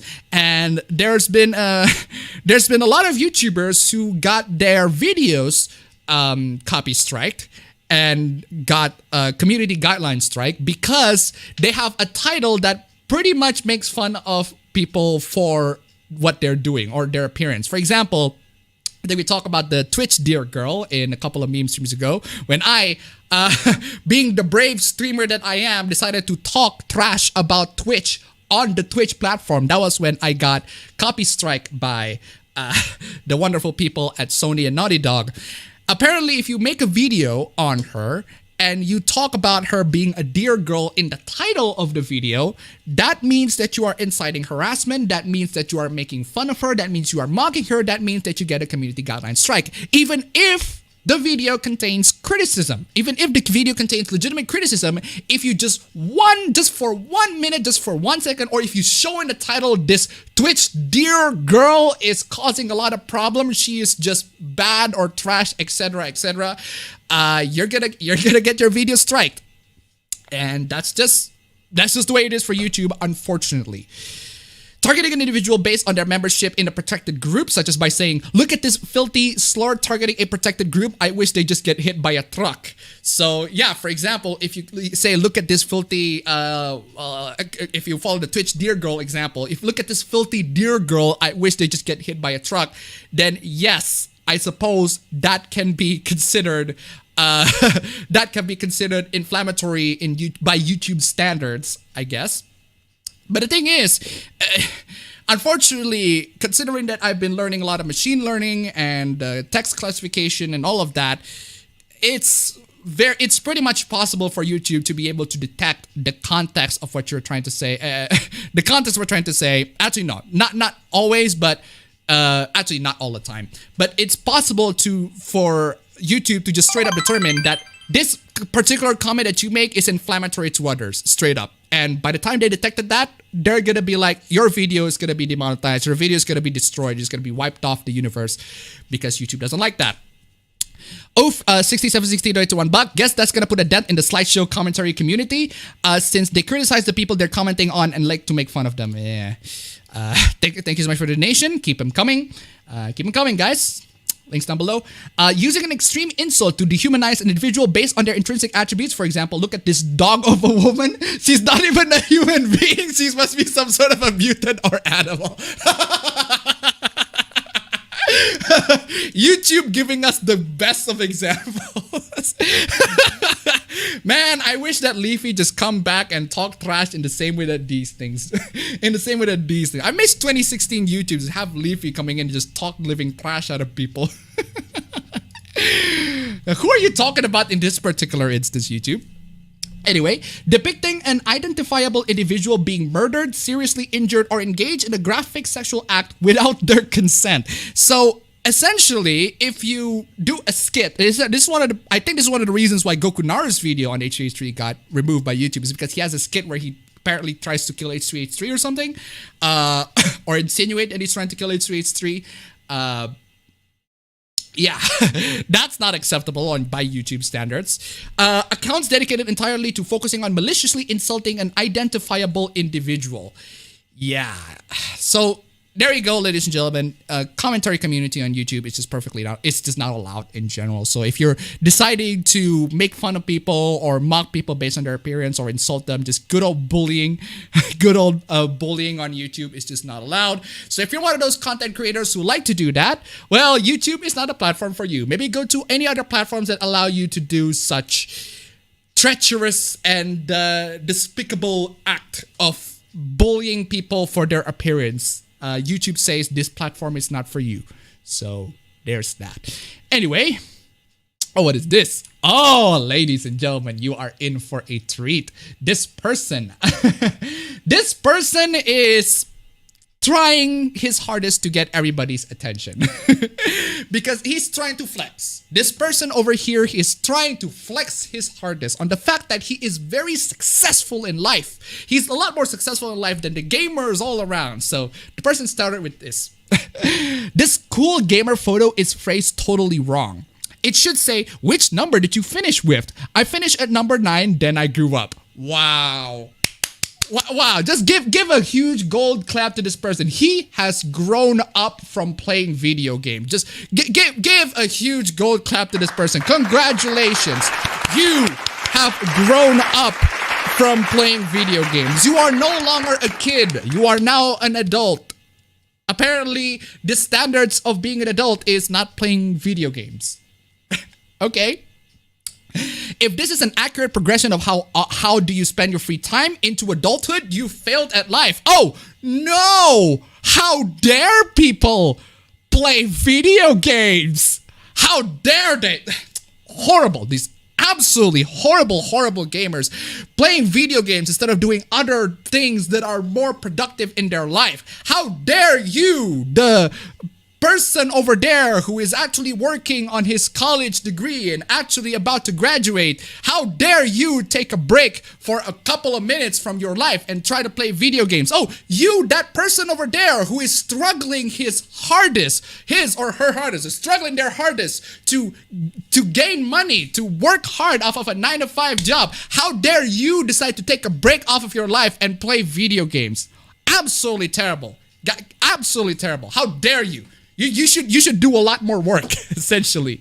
Because if you do a lot more work, by the way, this is straight up something that comes out of those, you know one of those, maybe if you watch a video or something like that and you come up and there's this ad popped up, and this ad is about this guy who is a motivational speaker, quote unquote, motivational speaker, talk about how I'm a millionaire and I am able to make you a millionaire if you're able to follow this certain mindset, this trickery that I'm teaching you, you're gonna become an instant millionaire or something along those lines. There are a bunch of those ads on videos when you try to play a video and those ads keep popping up. those motivational speakers, quote unquote.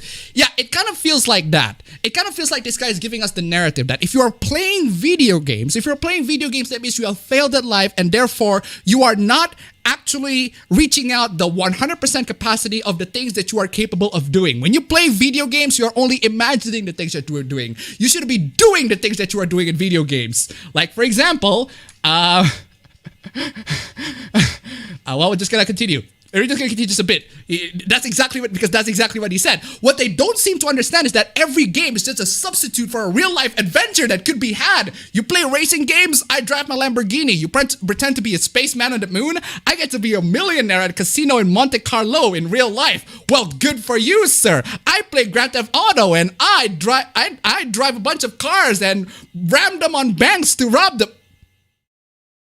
Okay, not a good example. I played Surgeon Simulator 2013 and I nearly killed a patient by shoving my freaking scalpel up there. Okay, maybe that's not a good example either. I played Kerbal Space Program and I decided to become an astronaut by flying a rocket and landing it up to... Actually, that's not a good example either, but you know what? Fine. Whatever you say. Apparently, the adventures that you have in video games is a substitute of the things that you do in real life. It should be a substitute. The adventures that you have in the games is a vision of what you could have done in real life. Yeah, apparently, if I play Skyrim, that means I can just shout my ass off, just shout Fus Roda everywhere, and just the environment decides to suddenly clutter or whatever. So yeah, well, congratulations, you got a Lamborghini. You got to be a millionaire at a casino in Monte Carlo. Congratulations, motivational speaker, random motivational speaker on some random Twitter. So yeah, this guy is verified on Instagram. Talisman Tate, Call of Duty. This guy is dressing up in military outfits, cosplaying as a soldier. Are you a soldier? Are you an actual soldier in Call of Duty? Well, considering that you're talking about Call of Duty in that specific context, have you committed any war crimes? Are you going to be using Call of Duty as a good example of the kind of vision that you want to be in the real life? Because from what I've been playing in Call of Duty, you committed quite a lot of war crimes in Call of Duty. And I wouldn't exactly be using that game as an example of the things that you should strive for in real life. So, Gran Turismo. So they have this picture of Gran Turismo. For the record, I mean, who played Gran Turismo anyway? these day and age. They announced Gran Turismo, the new one, in the PS5 reveal, but Gran Turismo, that's such an old example. And just so you know, just put it in context of how much of a boomer this guy is. The last car simulator game that he's been playing is Gran Turismo. When everybody's playing Forza, everybody's playing Project Cars or Assetto Corsa, but Gran Turismo of all things. But anyway, there's this picture of this guy having a Lamborghini. Well, good for you. You're flexing on those gamers that I have a Lamborghini, guys, and you don't have shit. I'm sorry, dude. Then you got Mortal Kombat. First off, that's not how you spell Mortal Kombat. And second of all, Mortal Kombat is not exactly an example that you would choose, because Mortal Kombat is a game where you rip off people's freaking spines off of their backs, you rip off their limbs and use that limb to beat the living crap out of each other. It's a very bloody game that allows you to just glorify the living hell out of your opponent. I suggest you to not use that as an example of the things that you want to strive for, because that would be a very bad thing to strive for. Why would you do such a thing? I wouldn't even use Tekken as an example, because, well, if you're a Tekken fighter, at the very best case scenario, you're gonna be involved in a freaking family drama where just people die and demons from hell are spawning. It's fucking Tekken, so I can't keep it. But yeah, so essentially this dude's just flexing. Oh, I was a soldier. I had a Lamborghini. I was a fighter. That proves that I am infinitely better than you. I am better in life than you, all the gamers out there. And like, dude, look, we as gamers out there, we have our lives pretty hard. Our lives are already pretty hard anyway. You're gonna flex on us on the fact that you tell us the fact that, hey, you over there, you filthy gamers, you playing your games, how about you stop playing your games and do the things that I'm doing so that you can be a millionaire, etc., because that's what he's trying to say here. Now, do Leisure Suit Larry. Oh, Leisure Suit Larry, somebody asked, had to Google it. Here's me in a hot tub full of money of drinking whiskey, having my Cuban lit by a lingerie model in front of 3 of my supercars. Close enough? Point proven. You losers probably jerk off to that game. Well, considering that you don't know what Leisure Suit Larry is, well, I'm surprised. I'm not surprised they're just going to be picking up a picture where you're hanging out in a hot tub full of money, drinking whiskey, having my Cuban lit by a lingerie model that you probably rented off of GoDaddy or something. You probably rented this girl off of a Fiverr and say, hey, can you pose as a model for me in this specific kind of picture so that I can pretty much scam people into thinking that I am actually successful? And that picture over there, you having the good car, the Lamborghini and everything like that, it could probably be fake. I don't know. We don't know. All of these stories that you're talking about could probably not be true. This could probably just be you cosplaying in some random paintball and you're exaggerating your stories. And this is under your... I'm talking about this under the assumption that I believe you. And even if I believe you, I'm still pressing X on that one. So, close enough. Point proven. You losers probably jerked off to that game. Yeah. So, yeah, this is basically... We have a guy who is a motivational speaker, or what do you call it? What do you call those? What do you call those people on YouTube? Those motivational speakers, I guess, that talks about the good things in life, all the good things in life, and all the things that you can do to improve yourself and make you to be straight up a billionaire in like a week or something. Gurus, scammers, those gurus, I guess. Yeah. Don't trust them. Just a bit of a message. Anyway. That is taking it on the perspective of an outsider, not taking video games, taking gamers seriously and not taking video games seriously and telling you should not play video games. Now, let's get into the straight up opposite example of a person who takes gaming way too seriously. Just a bit of a serious, just a little bit too seriously. Actually, a lot of seriously. Demon's Souls remake announced. Blue Point Games ex Japan studio ray tracing supported. And you got this person over here. got banned off of Reset Era. Well, just because this person got banned off of Reset Era doesn't always mean that this person is based, okay? Because this person is, well, we'll see. Honestly, fuck all of you haters. Seriously, if you truly wanted this game, you'd shut the fuck up and just accept the fact that we got this game. Holy fucking shit, some of you, fucking Christ. And this person got banned for hostility. So, why did this person got so mad that people are hating on the Demon's Souls remake? Well, it's because apparently there have been a bunch of people criticizing the Demon's Souls remake for looking a lot more detailed but less atmospheric. I had the pictures on there. I forgot to grab it, but essentially the criticism is that the remake looks less atmospheric compared to the original, and that's people's criticism on it. And yeah, this person is mad that people are criticizing the Demon's Souls remake for looking way too detailed and less atmospheric.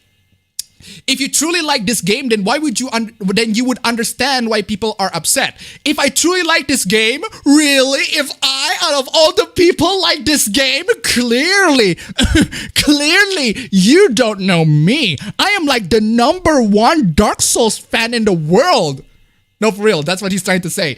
It's funny seeing all of the new fans coming here showing all their Souls knowledge and fanboyism against me. Against me! Of all people! I don't see many people here owning $30,000 worth of Souls merchandise!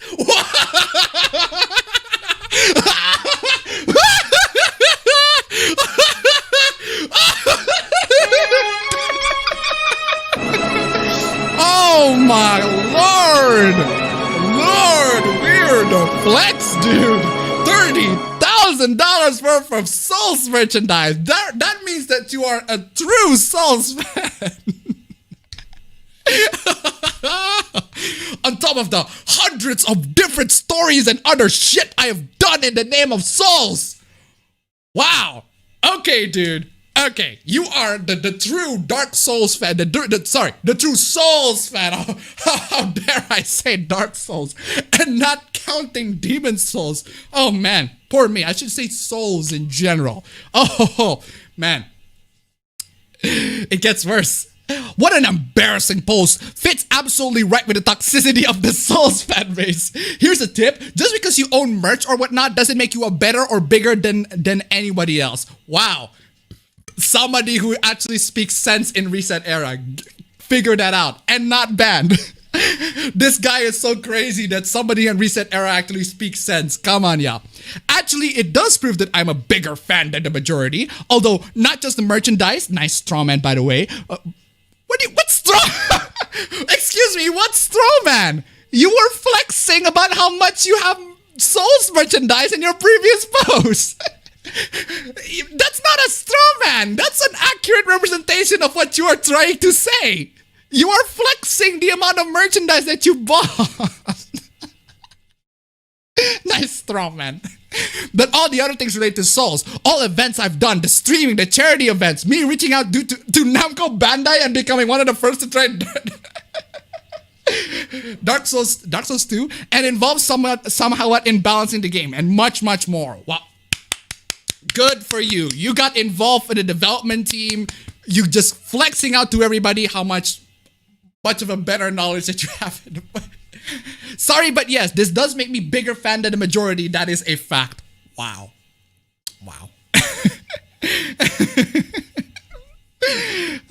Dark simp. Now hold on there. It's not just the Dark Souls. Is that Dark Souls? It's the Souls. You can't exclude Demon Souls out of that. He's a true fan. You cannot just exclude Demon Souls like that. How dare you? Haha, Era truly is a place of fucktards. What a disaster that place has become. Eat my shit, you sensitive cucks. Well, you just realized that now.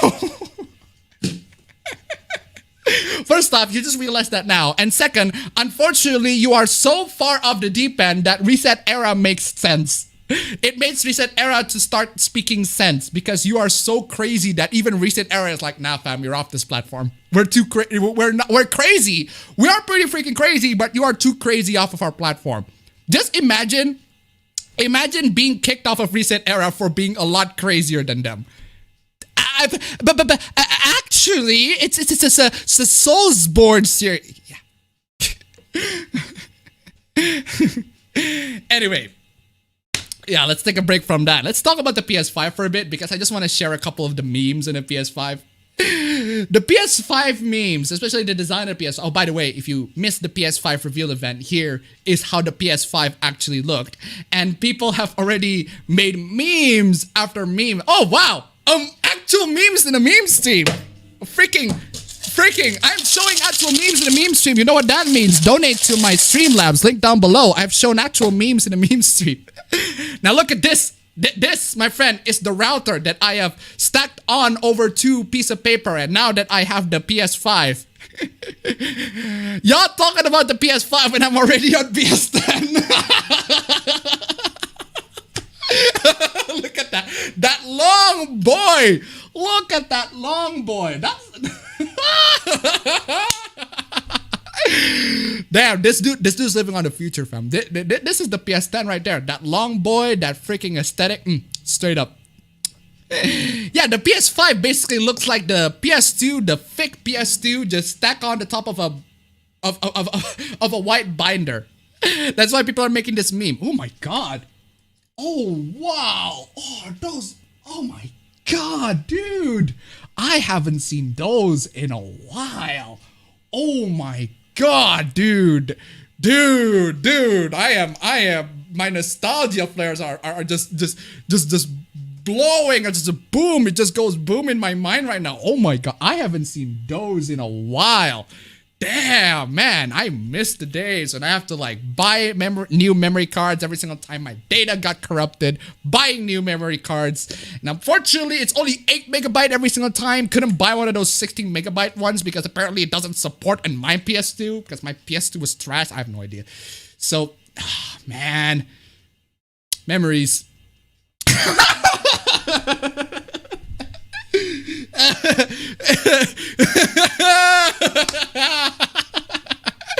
Yeah, the edits are coming in too. There are a bunch of these and also the PS5 waifus, although some of them are so lewd that I probably can show it on YouTube, so. And here you have the PS5 got X-boned. The PS5 got X-boned by a bunch, X-boned by a bunch of got seriously X-boned. Oh Lord. Pray for the PS5 survival. It's not gonna be pretty, let's just say that. Anyway, let's move on from the memes and actually get to the cringe. What is this? Oh man, it's a Persona Stan account with a name Black Lives Matter, with a Black Lives Matter on the username. Name a better waifu. No, there are no better waifus. Stop comparing waifus and enjoy your fictional collection of pixels on their own for fucking once. Well, that's not exactly a terrible advice, but it's clear that in the way that you are conveying this particular message on Twitter, you are very salty on the fact that people on Twitter are exchanging their sentiment on the fact that their waifu is better. Or at least not the fact, the opinion that their waifu is better than any other's waifus. Well, if you find yourself uncomfortable with such discourse, I suggest you to please get off of Twitter immediately because you're gonna find those sorts of discourse to be very common amongst the anime Twitter space. They're gonna be comparing each other's waifus and telling them that they're the best girl and one is the worst girl, etc. It's a pretty common thing that happens on Twitter. So I suggest you to stay the hell away from Twitter and try to block or mute anybody. If you're gonna be staying on Twitter, just try to block or mute everybody who dares to engage in such terrible discussion as your waifu is trash, fam. Anyway. Oh my god. Hello there, JTech TV. The PlayStation fanboy coming in to share their horrible takes. Anyway, Vincent207 donated to $1.05. Memory cards. Back when you didn't need to install the whole game and could just insert and play. Thank you so much for the donation. Keep them coming. But yeah, JTech TV, the PS5 fanboy, the PlayStation fanboy, not just the PS5 fanboy, just coming in, sharing the take. I'd keep my eye on Atlas West since it seems that they're being forced by Sega. Oh my god, Atlas is being forced by Sega to bring Persona 4 and 5 to the PC and Nintendo Switch? Oh no! How dare they? How dare they decide to bring 2 games into the PC and the Nintendo Switch, or at least Persona 4 on the PC. I haven't seen the confirmation if they're gonna be on the Nintendo Switch, but Persona 4 is definitely gonna be on the PC. the golden version, and that's pretty cool. That makes the PS Vita to be dead again. Dead PS Vita again. Yeah, the horror. How dare they? But that's not the only take. There's also this one. Terry Crews said, defeating white supremacy without white people creates black supremacy. Equality is the truth. Like it or not, we're all in this together. Actually, that's not a very bad take. Terry Crews, that's actually not a bad take. That is a very base take, Terry Crews. You are correct. Base Terry Crews is based. He's not wrong. He is indeed not wrong. But Daytech TV clearly disagrees and responds by saying, this is why you should never join the PC Master Race. Oh, how dare. How dare Terry Crews joins the PC Master Race by playing games on his own PC. Horrible. Absolutely horrible. And yeah, he's apparently, thanks to this tweet, he's getting canceled by the Twitter warriors. But well, you're trying to cancel Terry Crews. Not exactly gonna work, in my opinion. I mean, it's freaking Terry Crews you're talking about here. Anyway, speaking of Persona 4 getting to the Steam or to the PC, you cannot bring Persona 4 back in 2020. It's a game for cops. By cops, it is about wannabe teen cops fighting an actual hateful murdering cop, watched over by a cop so neglectful he's committing child abuse that all come together and agree queer people don't exist. Wow. Wow. I mean, just... damn. Yeah, we're gonna get to a lot of the cop hate in a bit because there are a couple of takes there that shows very hateful sentiment towards cops. But first off, we should discuss this particular take. You cannot bring Persona 4 back in 2020. Well, unfortunately, you can. The PC gaming show is about a day from now, and it's pretty much gonna show Persona 4 Golden on Steam, and that's gonna be terrible news for all the people who don't like Persona 4, because how dare Persona 4 has Naoto and has a bunch of wannabe teenagers playing the role of a cop, solving a murder mystery of all things. Fighting an actual hateful murdering cop watched over by a cop so neglectful he's committing child abuse. Okay, first off, saying that Dojima is neglectful, I mean, have you ever tried to put yourself in a position where you are a single dad who has to work his hard ass off to support his one and only child after you lost your loved one?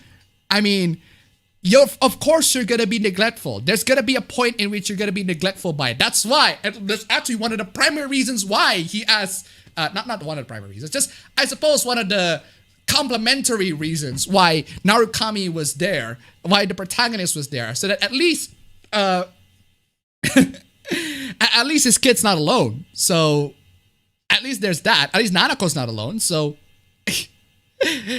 and that all comes together and agree queer people don't exist. Okay, no one in Persona is denying the fact that queer people don't exist. No one in Persona is denying the fact that queer people exist. Can you please cite me one source or one character who says, yeah, gay people just don't exist straight up? Although, I suppose considering that they did cut off that audio line where Yosuke is pretty much gay, I suppose you can consider Atlas straight up just removing the gay out of Yosuke. How dare you, Atlas? Although that would be nice. Although it would be very nice if I can just romance Yosuke, but they just straight up cut that off for the game, at least as far as I know. Last time I checked. Anyway, femboy originated and is still being used in trans-misogynistic porn. It is not a slur that can be reclaimed even by trans femme people. Please stop putting it on my timeline. Well, there you go, ladies and gentlemen. If you dare to say the word femboy on the timeline, this person is going to be not very pleased and tells you that it is a term that is used in trans-misogynistic porn. How can a porn be trans-misogynistic? Can you please show citations of those specific trans-misogynistic porn and illustrate to us how can such porn be classified as trans-misogynistic? I don't know, but there's also this. Yeah, we got to the classic. I'm probably just gonna get these over with because it's just the same every single time. The fandom police are gonna coming in and talk about, oh my god, how dare you do this, the Rule 34 to characters of a certain anime that are teenagers. A trigger warning, sexualization of a minor. At Cinnabus, is this you? So you got this account over here calling out sexualization of a minor, and this person decided to call it out by posting the picture containing the minor. So let me get this straight. You found what you deem to be child porn, right? So the next thing that you do is to call out this person and post said child porn according to your logic to your timeline. So by this metric, you are basically spreading child porn. Censor child porn still, but by your own metric, you have spread child porn. So if you're going to call out someone for drawing lolis that you consider to be child porn, maybe, I don't know, don't post it on your timeline? I don't know. I'm just trying to give you a legal advice that prevents you from getting into such trouble. You played yourself. Anyway, there's also this. Oh, hold on. Before we move on to this, there is no. There's something else about this guy. No, we'll get to that in a bit. There's something else because the artist for this particular instance actually respond this one over here. Why did I put you all the way up to down? And yeah, we're talking about that furry PS5 game, that dinosaur PS5 game in a bit. But the artist responded. But before we respond, also this. If your reaction to minors trying to get into 18 plus and not... Slow down. Okay, slow down. Slow down for 1 freaking second, right? If your reaction to minors trying to get into 18 plus and not safe for work stuff, no. You should stop right there. You should stop right there. Stop right there. You should stop right there. Your minors trying to get into 18 plus and not safe for work stuff, they shouldn't. They should not. They're minors. They're 18 plus and not safe for work stuff. They shouldn't. Or at least publicly they shouldn't. And is fuck off, you're endangering adults. You gotta be silly as hell. Well, considering that you are practically saying minors are perfectly allowed to get into 18 plus and not safe for work stuff, I suppose it's this entire argument is indeed silly as hell. You should be concerned about the safety of those minors. Yeah. I'm definitely playing that. Yeah, somebody said in the chat, might as well play this. Police! Police! Police! Help! Police! Help! Police! Help! Help! Police! Yeah, so, okay. You should be concerned about the safety of those minors and be concerned with the likely possibility they might have been groomed into think that way. Oh. Okay, so you are against it. My bad. I have presumed you based on the segments of your arguments. My apologies, I retracted my previous comment. Let's continue. Most minors who try to get into that stuff need sympathy and support and protection because adults like you have endangered them in the first place. You full self decided to put your not safe for work places openly accessible by kids and you don't need protecting. Shut the hell up, you weird... Okay, hold on. Most minors who try to get into that stuff need sympathy and support and protection because adults like you have endangered them in the first place. You full self decided to put your not safe for work places in openly accessible by kids and you don't need protecting. Shut the hell up, you weirdos. Well, okay. At least I partially agree with that. But the thing here is the fact that you're talking about this entire thing on Twitter. And Twitter, despite the fact that you are allowed to log into Twitter when you're 13 years or up, it is indeed an 18 plus social media. I wouldn't even let my kids to have Twitter when they're like below 18 because Twitter is a cesspool of a lot of things. Porn, cringy stuff, funny videos sometimes, but there are a lot of times there are porn and hentai. And yeah, maybe don't tell them to not be on Twitter in general, because if you really genuinely want to protect them, and I'm sure you are, my apologies for presuming based on the segments of your sentence, and I'm not reading entirely. maybe don't have them in social media in general. Because having them in social media would let them to believe the fact that, hey, these things that are not safe for work are perfectly okay to do. You're perfectly okay to do these not safe for work things. So basically, if you retweet or like or agree with its sentiment of kids putting adults at risk, you're dumb as hell. So this person over here who made this particular fan art tweeted saying, "Begone fetus." And this person, what this person is trying to say is, if you are a minor in social media, get out. So this person basically agrees with you. This person basically says, hey, if you're a minor in social media, just get out in general. Because, especially on Twitter, because there's not a lot of there's a lot of not safe for work stuff on Twitter that are for kids. This person is correct. Cinnabus, at Cinnabus, you are based. Begone fetus indeed. Because they need to be gone. These people from social media need to be gone. They're minors. At least in Twitter specifically, because in Twitter, there are a bunch of not safe for work stuff. They are minors. Fetus deletus. Jeez. But yeah, there's also this. Pedophilia. The lyric in Is Premature Love Romance by Lama Zep, I Feel Sick. So there's this lyric of this, of this particular Vocaloid, I guess. I'd place trust in a person who ignores Article 176 of the Penal Code.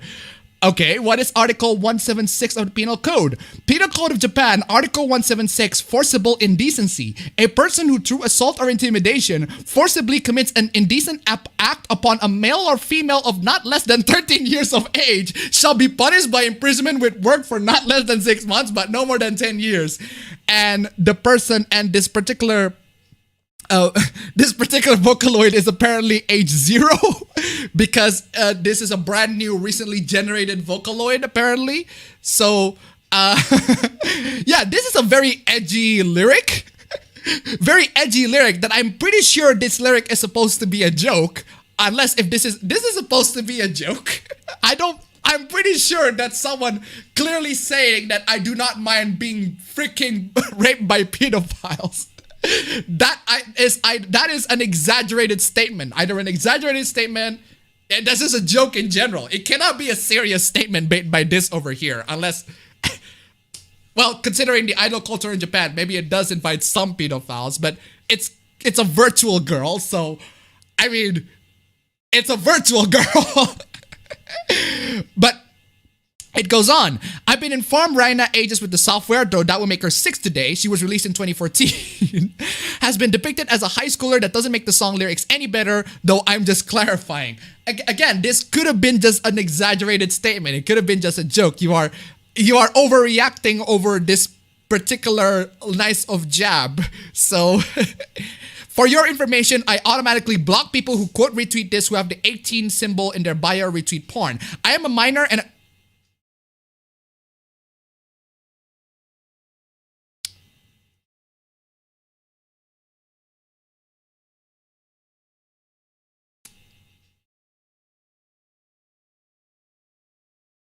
Begone fetus! Begone fetus! To quote at Cinnabus over there. Begone fetus! I mean, why are you even on Twitter in the first place? I know that Twitter is supposed to be like, you can log into Twitter if you're 13 and up, but the problem here is the fact that Twitter on the freaking developers, on the freaking Google Play Store is rated 18 plus because there are a lot of not safe for work stuff on Twitter. Why are you? Get out of it, please. Yeetus fetus. Begone, please. I'm a minor and have every right to be uncomfortable with this kind of thing. And you also have the duty to, get out of Twitter. Because this is not a good platform for you to be in. If you feel uncomfortable with the fact that not safe for work stuff exists on Twitter, then get out of Twitter. Because they're gonna exist anyway. They're gonna exist. They're always gonna exist. A lot of porn on Twitter is gonna exist. Come on, y'all. Begone fetus. Anyway, I cannot believe the person writing the queer cartoon game. Oh, here we go. We're gonna talk about that furry game on the PS5 announcement. I cannot believe the person writing the queer cartoon game is the person who published child porn on Kotaku last year. Everyone's like, wow, cool, non-binary male character as Kill Bill sirens go off in my head. So, There's this new game that got announced on the PS5 event, reveal event, called Goodbye Volcano High. It's basically, it's a very, according to this person over here, a queer cartoon game. A queer cartoon game that looks like a furry fest. Actually, it looks fairly well drawn for a furry game. But yeah, this is the game that got announced in the PS5 event. It's written by this person over here named Kate Gray.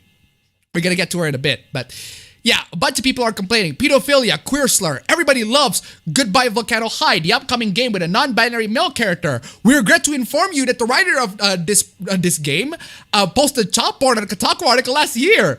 Because they do. Because the person did. We'll get to that. I hate to tell y'all, but one of the main writers for Goodbye Volcano High posted child porn on Kotaku. So, essentially, this game over here that is trying to be made to appeal into the queer, to the furries, to the non-binary queer furries out there, even they don't like this game because the person who wrote the game has posted child porn on Kotaku. Okay, what kind of child porn, you might ask? Well, we'll get to that right now, actually. We actually talk about this. We talked about this hoopla back in September because this was when the hoopla was fresh and new. I'm just gonna re-talk about that again. So this is Kate Gray's article talking about animated video game porn could be a lot sexier and less gross. So this is an article, all right, this is an article talking about video game porn made out of 3D models coming off of for example, in this particular instance, there is a picture of a 3D rendered Hermione from Harry Potter. Now, this 3D rendered Hermione from Harry Potter is taken from the models that were created in the games. So you know those Harry Potter games that was on the PS2, I think. Actually, there's a bunch of consoles. There are a bunch of games made for Harry Potter. There are a bunch of Harry Potter games, and they're taking these games at the time where the characters are like 14 or 15. So, yeah, considering that the likeness of the characters, the 3D model characters in the game are supposed to be based off the actors when they are of that age, that is indeed kind of creepy, don't you think? A very, very creepy thing to be talking about and posting. Now, the fact that you are going into this Kotaku, now this article is deleted, by the way, so nobody can find a trace on this. People like apologize, like, oh my god, this is a trash article. Jason Schreier has to come in. It's like, we regret to post that article on Kotaku. I mean, you regret to post that and not the other things that you post. Anyway, yeah, so this article got deleted, and the fact that you have the temerity to reveal to the world that you are browsing Harry Potter porn, and by Harry Potter porn, we're talking about Harry Potter porn based on the characters that are used with 3D models of the characters that are taken from the movies when they were still teenagers, and not say when they're in the Deathly Hallows films when they're actual adults. Yeah, it's no surprise why a lot of people are pissed at you, especially on the fact that you actually legitimately posted the thing. No, for real though, like in the article, I can't post it here, obviously. But in the article, the person who wrote this article legitimately showed like a scene between that freaking bully kid with Draco Malfoy, the other kid, Crabbe, I think his name, and Hermione just having sex. And again, these are 3D models taken from the time where the characters are still like in their teenagers, when they're 14, in their Prisoner of Azkaban or Goblet of Fire or their Order of Phoenix days. So, yeah, it's kind of creepy, the fact that you're talking about it. And there's also this. The writing is also, man. We began with some extremely terrible Harry Potter porn. Why are you even talking about this? Why are you, I mean, sure, if you want to talk about porn, go ahead. But don't talk, why are you going to talk about it in Kotaku, especially Harry Potter porn on Kotaku? Talk it on your own Tumblr. This is not your Tumblr. My friend and I are both into Harry Potter, as much as you can be now that the author has turned out to be a trans-exclusionary feminist who clumsily retcons diversity into her work. You know what? I at least agree to that take. At least, yeah, I'm giving you that one, Kate Gray. That is actually correct. I am giving you on that one. So I'll give you that one. Congratulations. You made a great joke on that one. Good job. There were 4 episodes, each centering on a different coupling. each using the low poly models from, I would guess, one of the PlayStation 2 games. Exactly. Most of them for reasons only the creator can know. Info crab or goyle. I don't know or care about the difference. Honestly, let's just say crab. So again, the offer straight up said that this is taken from the 3D models of the characters when they're like 14 or 15. So it would have been quite an entertaining watch if it wasn't for the utter disregard for accuracy.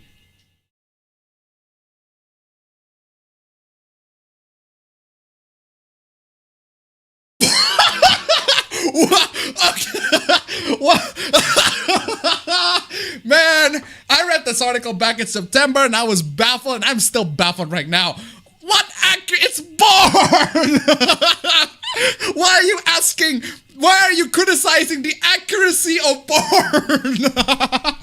Hermione and Crabbe met up in the Gryffindor common room, which is unlikely as Crabbe would need the password, and then had sex on the sofa in front of the fire. Crabbe magically removed Hermione's uniform with a wordless spell, which is magic far too advanced for Crabbe, and then at the end ejaculated a weird stinky slime onto her. Why are you criticizing the universe inaccuracies in a Harry Potter porn? Should you be reserving that particular inaccuracy criticism into other games or other movies that actually deserve it? Like, oh, I don't know, the Star Wars movies. If you criticize these sorts of inaccuracies and inconsistencies in the Star Wars movies, you are a sicko fan, you are a terrible fan, and you should be punished. You are part of the fandom menace. But it's perfectly fine if you criticize inaccuracies in porn.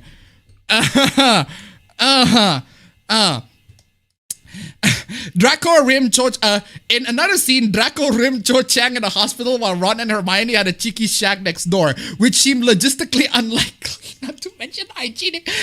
It's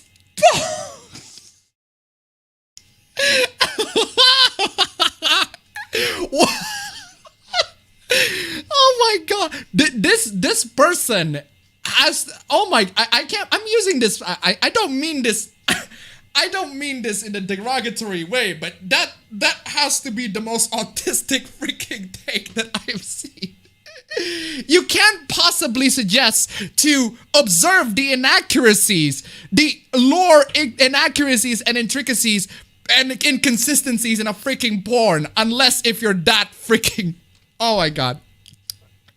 Finally, Harry got into the girls' dormitory to get a blowjob from Ginny. Impossible since it enchanted against boys. The dormitory that is not Ginny's vagina.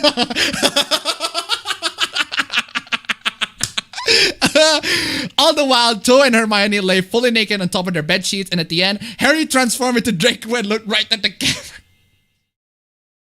That is harsh to autists. I'm sorry. I'm really sorry. I'd like to apologize to that. I'd like to apologize to my overgeneralization to all the autists in the world, including to you, my lovely girlfriend. But goddamn, if anyone manages to find any of that sexy, I take my hat to them. Especially as none of the female models had clitorises. Oof! Yikes! Yikes! Yikes indeed. Yeah, the writer also has a porn of Misty from freaking Pokemon, which, as far as I recall, is 10 years old.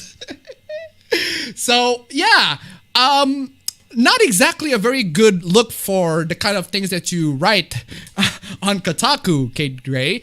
And the last time I checked on the Twitter account for this particular hoopla, she protected her account. And now that everybody is revealed, it's revealed that she is the writer of this new game that's coming to the PS5. She also, of course, with all the torrent of criticism, she also protected her account. Oh, man. So, yeah. Not exactly a very good look to you, Kate Gray. Yeah. Not a good look. Let's just say that. Also, let's talk about this. So this is the writer for the manga called Domestic Girlfriend, which has apparently reached its conclusion. My brother has been, oh my god, Aqua Liu said donated to $20. Thank you so much. God bless you. Hello, appabend and chat. I just wanted to drop by and drop some shekels for you, Appa boy. Unfortunately, I gotta go in a bit. I'll watch the recorded version of the stream later for the glorious memes and hooplas. Take care, you beautiful Isalem. Thank you so much for the donation. $20. Keep them coming. Oh my god. God bless you. $20. Ladies and gentlemen. Up the games, up the stakes, fam. 6716 to $1. My god, that article was Christian level of retardation. Thank you so much for the donation. Keep them coming. But yeah, anyway. Where's I? Oh yeah, we're talking about the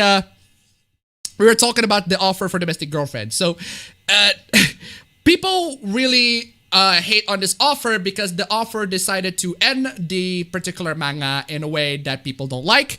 So Twitter is getting a little hard because there are too many angry criticisms, and stickiness from overseas people. So yeah, this is a Japanese person who talks about the hardiness, the criticisms, all the angry stickiness from the overseas people. You see, the thing about English language Twitter is that it's like 80 to 90% US. I mean, there are gonna be some British people in there. There definitely gonna be British people in there, but Australians too. But come on, y'all. It's definitely mostly the US because a lot of the English Twitter are US based. So I suppose like 80 to 90% of the torrent of hate is coming from the US Twitter, which they're not exactly receptive to the endings in particular. Then delete or deactivate your Twitter. You can't take a heat. Don't write unnecessary dramas or things that doesn't fit ever again.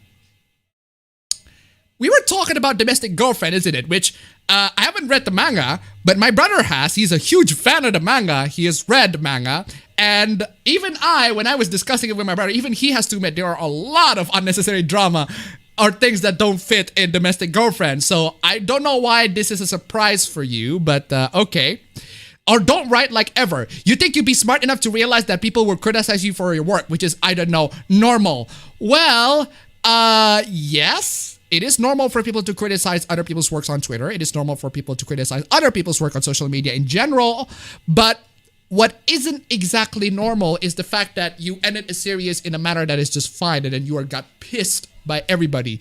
And you pissed everybody off, and you got pissed by it to the point where you wrote it in this tone.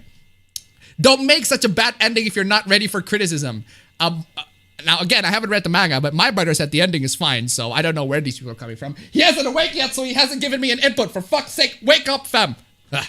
I'm sorry, Sensei, because of the hate you've been getting. Oh, actually, this is more of a support. The overseas audience doesn't understand it's a manga and that you do what you want with your manga. If you can, report those profiles to get really heavy. Not only do they pirate the series, they also insult you. You know what, Weep-kun, you are absolutely freaking based.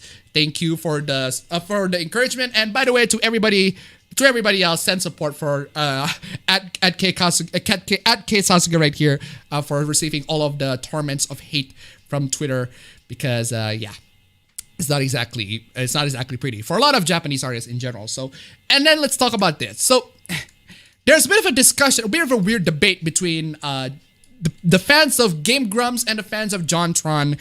And so you see, you got this tweet over here. You got these two tweets. So this tweet over here is a statement from the Game Grumps in general, and they were talking about the recent protests and the recent riots, and they make a statement saying fuck white supremacy, fuck police brutality, Black Lives Matter. So essentially just a virtue signaling statement in general. And then you got JonTron. JonTron is like, these last few days, along with everyone else, have made me feel incredibly sad. Through these uncertain times, I hope to bring laughter to your lives to my continued videos. Please stay safe out there. Peace. That's it. That's all that JonTron contributes. He just say, I know that these times are trying, but I hope I can entertain you with my videos. That's all he's saying. As for Game Grumps is talking about these, taking very seriously, fuck white supremacy, virtue signaling all around, and asking people to donate to certain charities. Essentially, they've put themselves to an activist. While JonTron coming in here and is like, well, I'm not exactly, I don't want to involve myself to politics because it's not exactly a thing that I'm comfortable with, and I've learned through experience by that particular fact. So I'm gonna say, well, I'm gonna focus on my videos. I'm gonna focus on entertaining people. So you know what, JonTron, good for you. Absolutely good for you, JonTron. Good for you for not doing the virtue signaling and actually just telling people, hey, I hope you got entertained by my videos. Base JonTron. So, Mia over here, mutual on Twitter, share her take on the situation. JonTron makes better content than Game Grumps regardless of his politics. The production quality behind each video is almost TV quality. That is kind of true. I've been very impressed with JonTron's recent videos. He hasn't been making a lot lately, but he has been making videos, and the videos are pretty good. I have respect for John and the production team of taking their time instead of going the easy route. Let's plays. Also, furries don't matter. Yeah, imagine still thinking Game Grumps was better than JonTron was around and basically with that bullshit. The quality of his show content doesn't preclude the abysmal, boring, anti-politics bullshit. He could have said nothing and that would have been better than this shit. Okay, so what you are saying here is that he should have said nothing. He should have tell people, hey, he should have not tell people that you should, I don't know, stay safe and please keep yourself happy through these uncertain times. Instead, he should just stay silent. But I thought silence is consent. I love the people who are protesting against the police brutality and everything like that, and they have this word that says silence is consent. I'm like, silence is consent? Excuse me, silence is consent. That's definitely gonna be taken completely out of context. Silent is consent. Big funk. Anyway, Criminal Imagination donated $2. I find Game Grumps downright unwatchable, but that's mostly because of Aaron. Thank you so much for the donation. Keep them coming. I haven't been paying attention to Game Grumps lately, but I've been paying attention to JonTron, and his video's pretty good. So, yeah. Silence is consent, ladies and gentlemen. Silence is consent. So if there's somebody who don't want to have sex with you and they stay silent about it, well, that means that they are consented to have sex with you. So, but I am clearly taking this statement out of context to suit my particular joke. But maybe you should use a much better term instead. Nah, I would rather people state they're anti-politics so people don't go after them for not saying anything. Actually, Campbell Duo, that's a very base take. Congratulations. Anti-politics is a political statement though. Well, there you go. Silence is consent. Silence is consent. Silence is complicit. If you are silent, that means you are complicit against all the bad things, all the brutal things, the brutality that happens in the world, all the bad things that happens in the world. If you stay silent about them, that means you are complicit. That means you are endorsing them. If you are not with us, you are against us, etc., etc., etc. That sort of mentality. It's actively more than saying nothing. Maybe you haven't been online for several days, been sick, whatever the reason. No words say less than going, I'm apolitical, which is just like, I like the status quo as it is right now. Well, I suppose you are interpreting the words of JonTron simply stating that I hope you guys are staying safe and I'm going to entertain you guys with my videos and hope you guys are entertained by my videos. I think you are taking those statements a little bit too far and assuming that he is automatically endorsing the status quo. I am pretty sure that JonTron saying, please stay safe and enjoy my videos is not the same as JonTron saying, I endorse the police brutality that's been happening lately. Because I'm pretty sure nowhere in that particular statement he has ever stated that. So I don't know where you get this idea. And I don't know why you ever assumed, how dare you to assume that silence is consent. That silence is therefore complicit. Maybe people just don't give a damn. And thank God people don't in these days. Or at least you think. There's also this. Just a quick photo for those who bullied me in middle school. So JonTron just posted a really nice wholesome picture of him just riding a freaking podium. I mean a unicorn, sorry. A unicorn. I mean just God bless him. He's just chilling. He's just chilling on his social media, enjoying his time. God bless you. God bless you, magnificent man. God bless you, magnificent man. Absolutely blessed. He's just chilling. But there are still people who are hating on him. I'm not saying you have to stand up for black rights. I'm just saying almost everyone, even the ones that are defending you, would prefer if you condemn police brutality in some way. It would have only a positive effect on your life. So in other words, if you don't say anything, that means you are endorsing police brutality.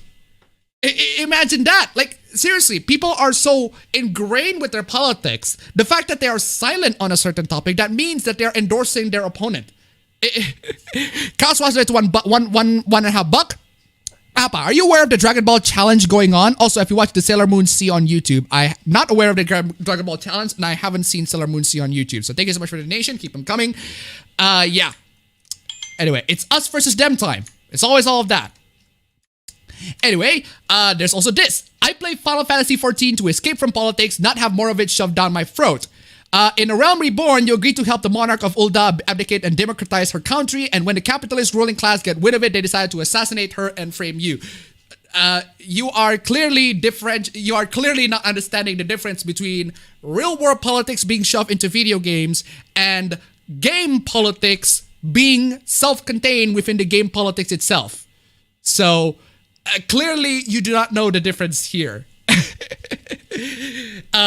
you're taking the word that keep politics out of games. It's like politics in general, for it to consolidate their power in what's HW's expansion for Final Fantasy? I forgot. You bring the truth to a light of a thousand year lie that was perpetuated to keep the people locked in an endless war because the theocratic governing body wanted to keep them. We know. Yeah. So point is, Final Fantasy 14 has politics that are self-contained within its universe, but it doesn't have a point in which it says orange men bad. Does it have a point where it says orange men bad, like that Death Note one shot? Or does it have any point where it says Black Lives Matter or something along those lines? No. Then maybe it doesn't have the politics that people are specifically angry at. So in Shadowborn, I think it was Shadowborn. You literally infiltrate not one but two imperially occupied territories. Build a coalition of local. Yes, we get it. Final Fantasy 14 has politics, self-contained politics within its own universe. Every game has self-politics contained within its own universe. I mean, freaking the only game that I played that is the most explicitly anti-Trump game that I played last time was Zero no Kiseki. Yeah, Zero no Kiseki. Come to think of it, Zero no Kiseki is the most anti-Trump game that I have ever played. The villain is literally Trump. not literally Trump, but who do you call a blonde man who owns a very big business and a very tall tower in a very populated city and is very rich and kind to everybody until he decided to stab you in the back, etc. So, well, aside from that, make Crossbell great again. Explicit about political conflict, but still centers on the fact that I have right to life and self-determination, no matter how small or insignificant or incomplete or don't think those lives are. Yeah, it is all no Kiseki, but Zero no Kiseki, the serious Zero no Kiseki in general that I'm referring to, because he's not exactly revealed as a villain, so very odd. Oops. If you don't want politics in your games, why the fuck have you logged to 200 plus hours to a game where you play an armed political dissident? Because, well, it's Final Fantasy 14 and it's an MMO where there's gameplay on it. There are big monsters to slay. There are things to do. There are things to do roleplay at. I'm just saying. I don't exactly recall a time where people are actually paying attention to the political intrigues of Final Fantasy 14. People actually do that? If you're playing Final Fantasy 14, do you actually do that? Or you just talk about quest grinding and beating up monsters and all that shit? I don't know. I haven't played Final Fantasy 14, but some of you may do. Speaking of societies marked by indolence and apathy to the face of human beings, donate your time to the resources. Yeah. So this person asks you to donate to these resources. But the thing about these donations is that I'm kind of iffy on these particular organization or charities they're trying to donate. Do they actually contribute into donating the cause that I want, or do they merely contribute to do anything else on a cause that I don't want? That's the thing that I'm kind of questioning here. Some charities say that they're doing X, but turns out that they're doing Y. So one of the things I really want everybody to please very, very be careful at. Be very careful on the charities that you're trying to donate. Please make sure to check and verify. Make sure that the money that you're donating to those charities actually go to the cause that you are specifically trying to fight for. So, yeah. Anyway,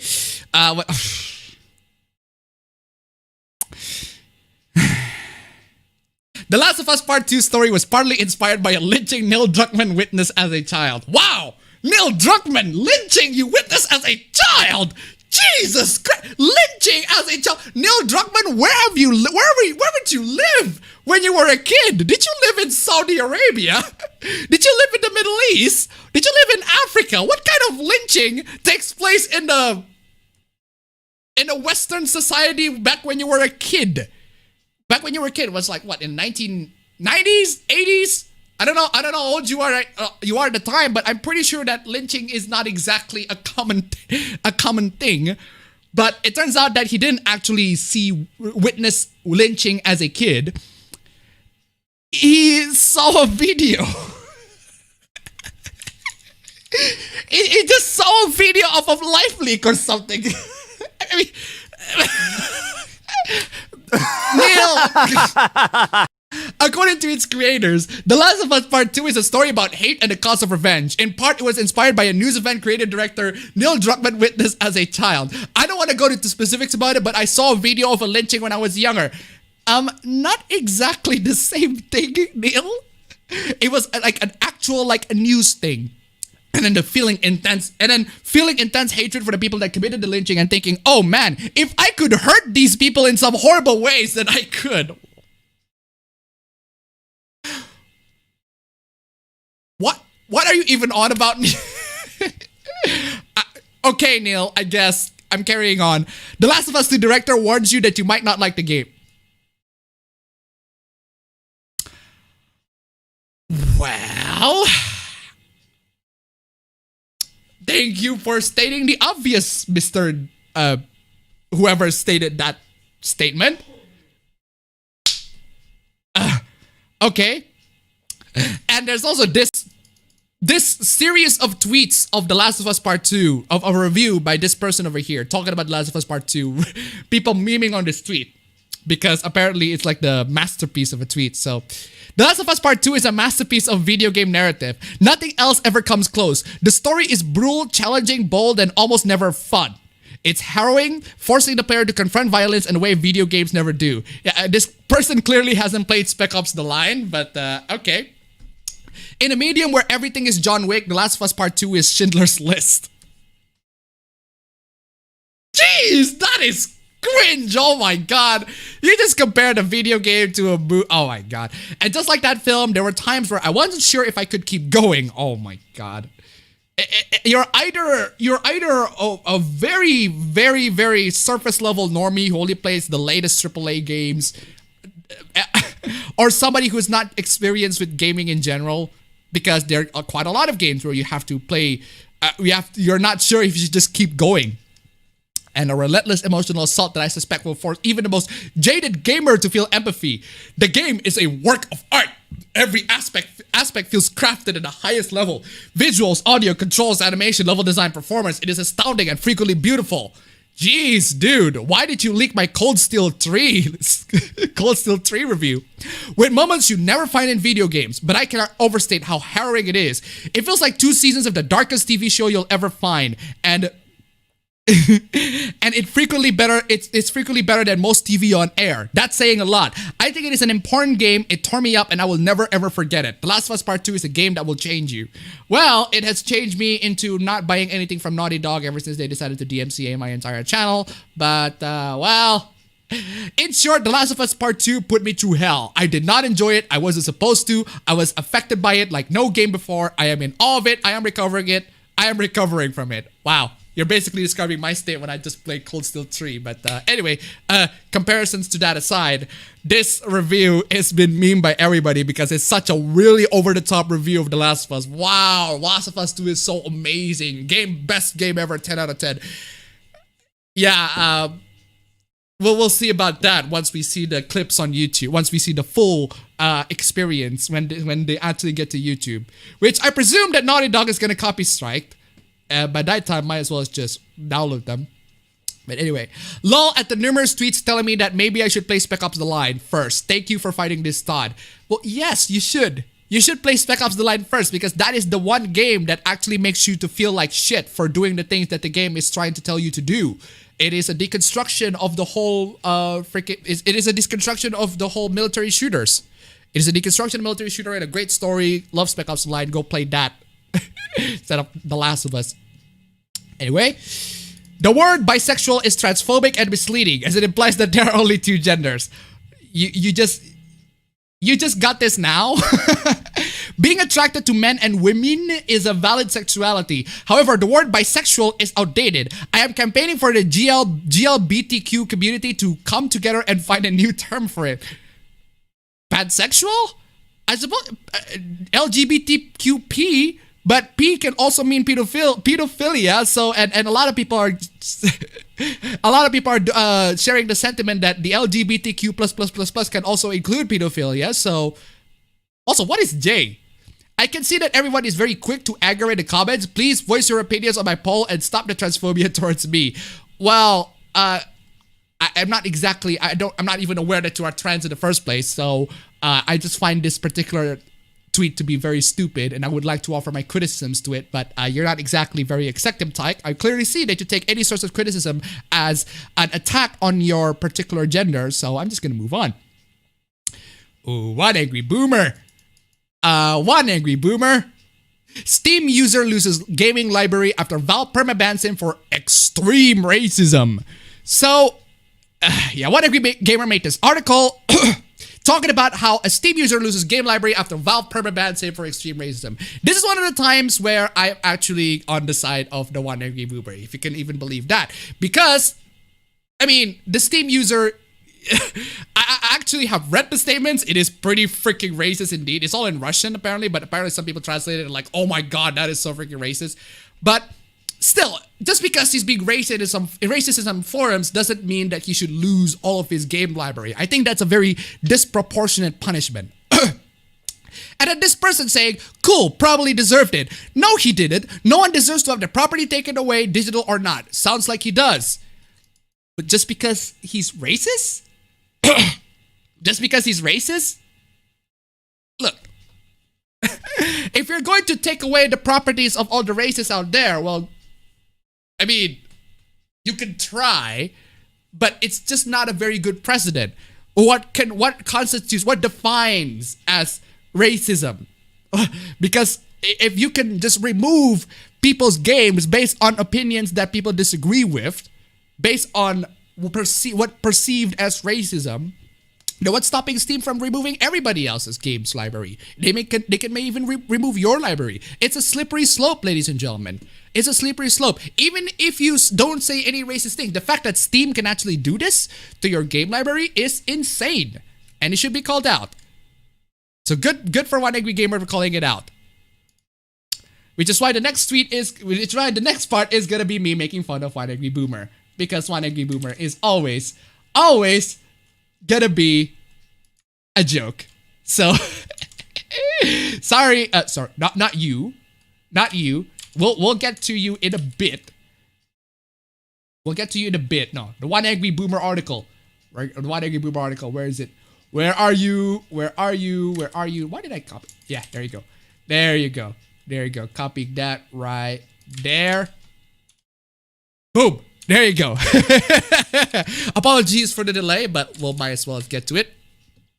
Marvel Spider-Man Miles Morales replaces Peter Parker. Billy, how dare this half black, half Latino person replaces Peter Parker, a white guy. Insomniac Games, Sony, and Marvel are going all in on pushing a character no one likes.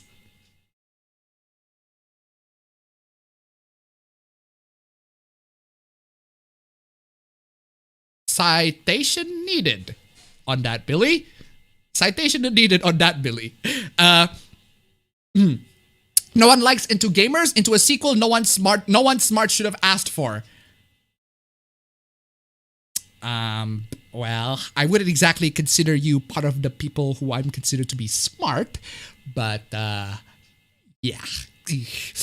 The new game replaces Peter Parker with Miles Morales, who they set up to take the reins as the main protagonist in the original 2018 outing of Marvel Spider-Man. Keep in mind that both Sony and Insomniac Games are on the Traders of America. But Billy, do you have to remind people on the fact that you have a hit list of people that you want to, I don't know, exterminate out of this universe because they dare to have opinions that you disagree with, Billy?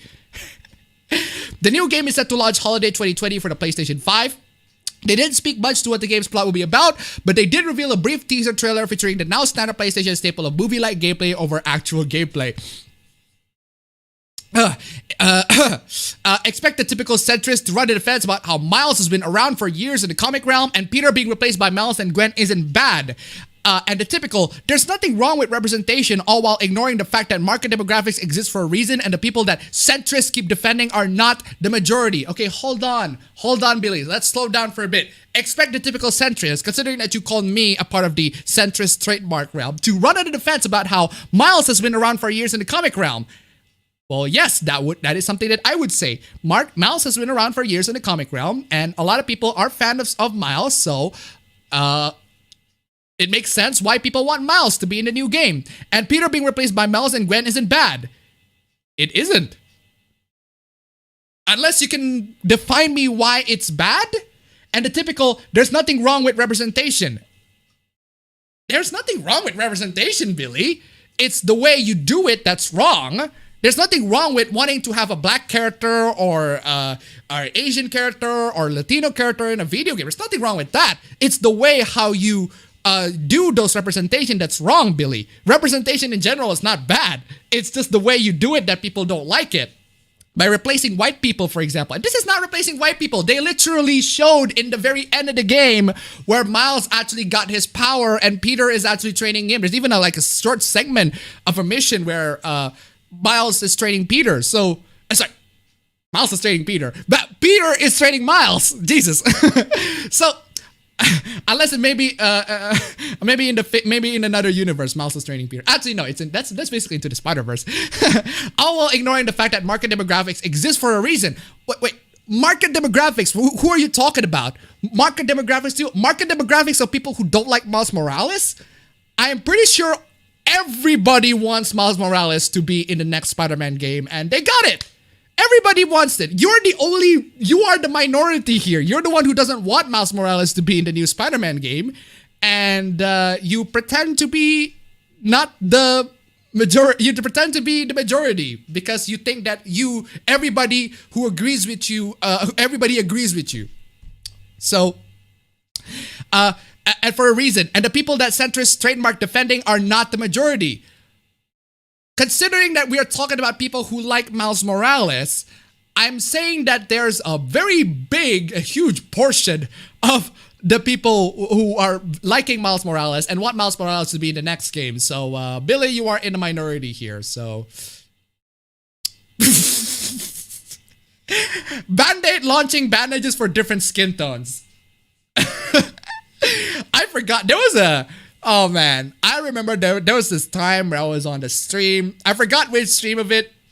There was this guy who was he was on a tweet talking about how the bandages that he applied to does not match his skin color and how it's like the travesty of the universe on the fact that band-aids don't match his skin color. Well, congratulations to whoever that Twitter user is. His request is finally being fulfilled. Band-Aid launching bandages for different skin tones. Cool, I guess. I mean, you could have just used an electric tape for your black skin. Oh my god, why did I say that? Yeah, I remember the time on a stream where I showed literally a black electric tape. It's like, yeah, you could have used this. But seriously, no. At least you got your wish fulfilled. Anyway. Live action Cowboy Bebop showed tones down face revealing costume. Netflix live action Cowboy Bebop will both honor the original and be more contemporary by toning down face revealing costume from the anime. Well, first off, you lost me when you say live action Cowboy Bebop. I mean, that's at the point where we just have to ignore the article entirely. But the second one is toning down face revealing costume. That is a second warning sign. And the third warning sign is Netflix. It's from Netflix. So again, not surprised. I'm not even surprised. It's definitely going to be progressive. It's a Netflix anime adaptation. It's a freaking meme and they're continuing to adhere to that meme. Nothing in the story says Aang has to be a corgi. Wow. That is a travesty. That is legitimately a travesty. You do not change. Straight up. That is heresy. You do not change the species of the freaking dog. How dare you? How dare you? Live action Cowboy Bebop. How dare you? It's shit. It's straight up trash. Putting on the trash, straight up bin in general. How dare you? Fucking... Honestly, a reboot that precisely mimics the source material is boring.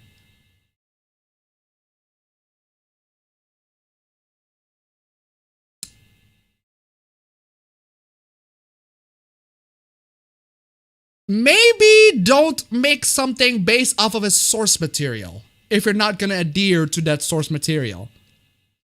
I don't know, I'm just saying, if you're, do it like Edge of Tomorrow. At least Edge of Tomorrow doesn't title it the freaking manga that it's trying to adapt. The freaking manga that it's trying to adapt. At least it says Edge of Tomorrow or Live Die Repeat. So when asked about concerns related to the fan backlash, Netflix spokesperson replied to, just like the genre show is named for, all you need is skill. There we go. Just like the genre the show is named for, sometimes it's better to do what's unexpected, what's never done before. Yeah, maybe don't do a live action remake of something that you need to take a source material from. Do your own thing. This is the ethos of Bebop, and we're being true to that. We're confident true fans of the show will embrace this choice. We're confident true fans of the show will embrace this choice. Nah. I'm sorry, but nah. That is a no. Cowboy Bebop is expected to air sometime next year on Netflix. Until then, watch the anime instead of this. Also, speaking of Netflix, it pulls the mighty Boosh in the League of Gentlemen over blackface. Critics call all removal of shows on streaming service arbitrary gesture that does little to combat racism. Yeah, so a bunch of shows, a bunch of TV shows, a bunch of things, a bunch of entertainment in general are being removed in a lot of platforms. Live PD canceled by ANE amid ongoing protests against police brutality. Paw Patrol also got banned apparently because it depicts cops as the good guy, and this anti-cop sentiment that's been going on with the mob lately has been so rampant to the point where everything that has anything to do with cops is being removed right now, including freaking Paw Patrol of all things. And of course, HBO Max pulls Gone with the Wind, citing racist depictions. The streaming service said it planned to eventually bring the 1939 film back with a discussion of its historical context. So, yeah, HBO, they didn't actually remove it. They remove it temporarily because apparently of current events. Because of current events, people really don't like the racism and the Black Lives Matter thing. And they try to remove it because it's not exactly an appropriate thing to be streaming for. Okay, HBO, so you're gonna put it back again and you're gonna put a disclaimer and say, well, at least that's a much better move instead of just straight up remove it. But the thing is, first off, okay, it's not just that. Gone with the Wind, Cops pulled off his pop culture recalls racism. Yeah, a bunch of shows like Cops, Gone with the Wind, Paw Patrol, got censored apparently. Yeah, the funny thing is about Gone with the Wind is that it includes an actress who is the first African-American actress to win an Oscar, and it's an actress who is starring in Gone with the Wind. So, you just removed a piece of a film that has an actress who is black, the first African-American actress to win an Oscar, and you removed that to combat racism somehow. On February 29, 1940, Gone with the Wind was honored with 8 Oscars by the American Academy of Motion Pictures, Arts, and Sciences. So, yeah, HBO, not exactly a very good move to remove a film where the first African-American actors win an Oscar. Also, Gone with the Wind hits #1 on Amazon's bestseller charts after HBO Max drops movie. Ladies and gentlemen, if you try to remove something off of any sort of platform, people are going to try to find out what they're trying to remove. This is the basic rules of the Streisand effect. Freaking everybody needs to learn this. For God's sake, censorship does not work. Even if I agree with your cause, you should not censor it. It doesn't work because people are gonna try to find these films in other sources, in DVDs, in Blu-rays, on Amazon's bestseller at freaking Amazon. Come on, y'all. No, don't do this. It's not gonna work. Don't do it. Even if people complain about it, because those people who complain about, oh no, you have this film on the streaming, it's just racist, etc. Dumb. And speaking of one of the horrible, absolutely just atrocious travesty that has been going on within the Western entertainment in general thanks to current events. Looney Tunes remake will see Elmer Fudd without his rifle as creators declare we're not doing guns. Warner Brothers has commissioned a new animation series but will not show firearms in response to US gun violence. Isn't the modern cartoons amazing, ladies and gentlemen? The fact that you can't even show gun violence in anything. I mean, this is one of the reasons why Indonesia straight up banned Tom and Jerry, because there's way too much cartoon violence. Oh, how dare Tom and Jerry show cartoon violence? People, the kids, those poor children are going to reenact those to other children. Oh man, it's not like that they need to have parents or something. Oh man. But seriously though, in response to US gun, oh my god.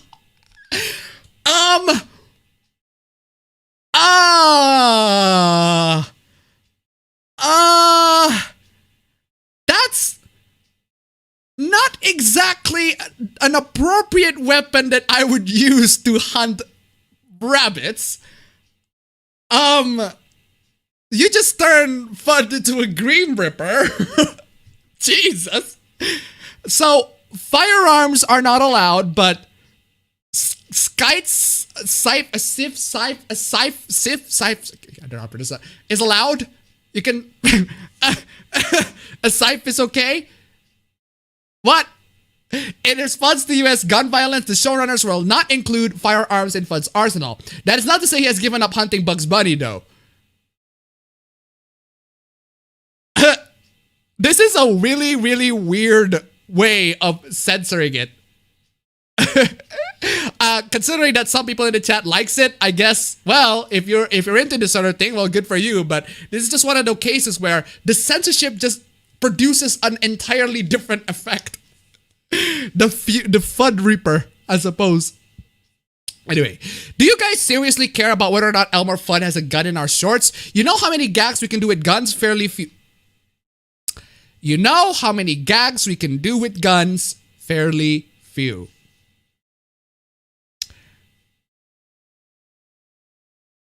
Yeah, can I just say, give an X on that particular statement? If you are unable to create gags with freaking guns, it kind of highlights your artistic talent as a comedian. There are a lot of gags that have been done with guns so many times before in the past. And you said it here. And the best were already done by the old guys. It's limiting. It was never about the gun. It was about Elmer's flawed challenge masculinity. Excuse me? What?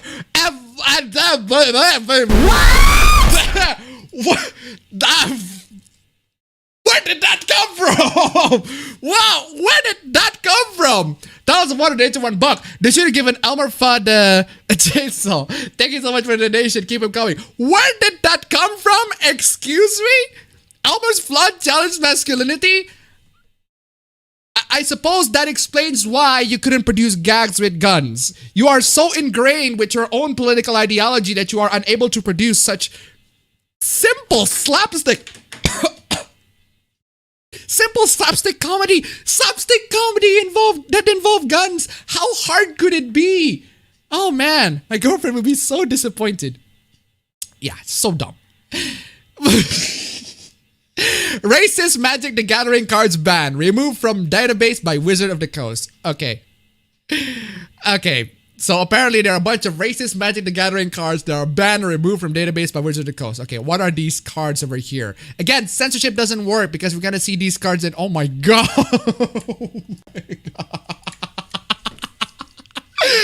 Oh my god. Holy shit. Damn, what C is base? What Jesus, what C? Invoke prejudice. The hell? 6716 to $1. This is just like the UK censorship of Teenage Mutant Ninja Turtles in 80s or 90s. Oh, I'm sorry, I mean Teenage Mutant Hero Turtles. Thank you so much for the donation, Kirokai. If opponent casts a summon spell that does not match the color of one of the creatures under your control, the spell is countered unless the caster pays an additional. What?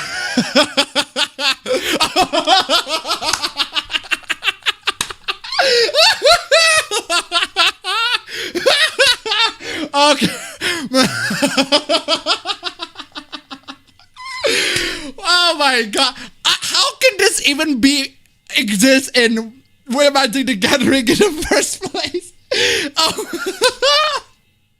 oh, what creatures get most bonus? Oh man, the Emperor has called, brothers. Deus Volt. It's the Crusade. Cleanse. All black creatures in play are destroyed. Barimka does it to $1. My dreams of having Elmer Fudd versus Death from the Castlevania series on Death Battle can now be realized. Thank you so much for the donation. Keep it coming. I fucking have that exact card. Oh my god. Yeah, if any of you have any of these Magic the Gathering cards, well, they don't exist in the database. They're gonna be scrubbed off because, well, if you couldn't see why, I'm pretty sure you're not exactly paying attention into what kind of things that people consider racist these days. But I suggest you to try to read the room for this. Oh my god.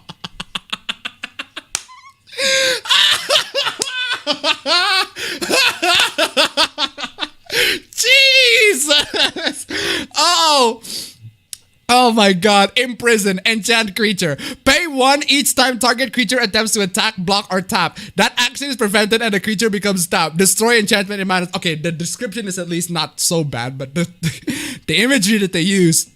Stone throwing devils. First strike. Sometimes those with the most sin cast the first. I need to find that clip. Where's that clip? I need to find that. Oh my god. I absolutely need to find that clip. Come on, Appa. Come on, Appa. Work on your clip hunting magic. Where's the here it is. I might as well play this. I might as well play this clip because this is exactly what I'm talking about.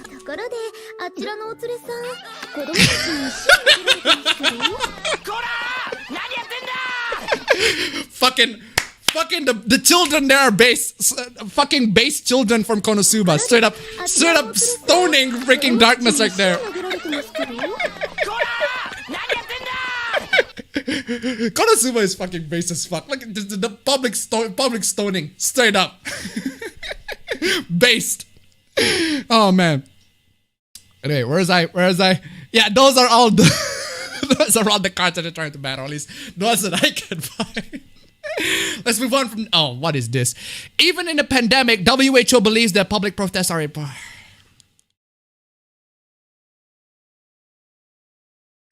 Trump to restart political rallies this month despite coronavirus pandemic. Both of y'all just go fuck yourselves? Seriously? But both of y'all just go fuck yourself? Seriously, I'm still trying to figure out how much of the coronavirus statistics is gonna skyrocket ever since people are protesting outside. Because it's gonna skyrocket eventually. It's gonna skyrocket. The numbers for the coronavirus are gonna skyrocket, and it's I just don't have sympathy to the people who are actually going outside and doing these protests and get the coronavirus. Unfortunately, if you actually do get the coronavirus, well, yeah, that would be very unfortunate. I feel sorry for that. But for those people who are actually going outside doing these protests and actually get the coronavirus, well, anyway, this article over here. Do we need the police? Steven Universe and Shiro suggest we don't. So this is an article that I missed on my last stream, but I want to talk about this one right now because this article, oh boy, this article is fucking insane. So essentially, you got this article talking about how we don't actually need the police because these two children's shows suggest that we don't. What we should do to figures that are straight up genocidal, because there are actually the Steven Universe villains that are either straight up genocidal or actually has committed genocides, and apparently the ways for you to fix these individuals is to befriend them and being kind to them.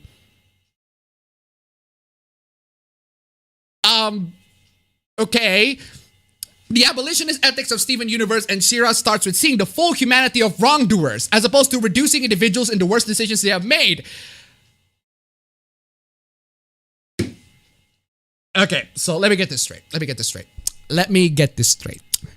This is coming from you people. You of all people. You can't apply this particular judgment equally. Like, you don't apply this to everybody. I mean, PewDiePie is still being shit on for the things that he said back in 2017, back when he streamed PUBG. JonTron is still getting shit on for the things that he said when he was debating Destiny. So, you people saying that we should see the full humanity of these wrongdoers as opposed to reducing individuals to the worst decisions that they have made, that's what you've been doing to pretty much everybody. Every single figure out there, if they have done something really bad in the past, you're gonna find a way to reduce them into all of those bad things that you do. Now that we're talking about the characters in Steven Universe who are straight up, there are some of them, by your own article's description, these characters are straight up genocidal or actually has committed genocides, and you tell these people, you should see the humanity of these characters as opposed to just reducing them to individuals that have committed genocide. Excuse me. It requires a persistence and a dedication to these values. So, in other words, try harder, guys.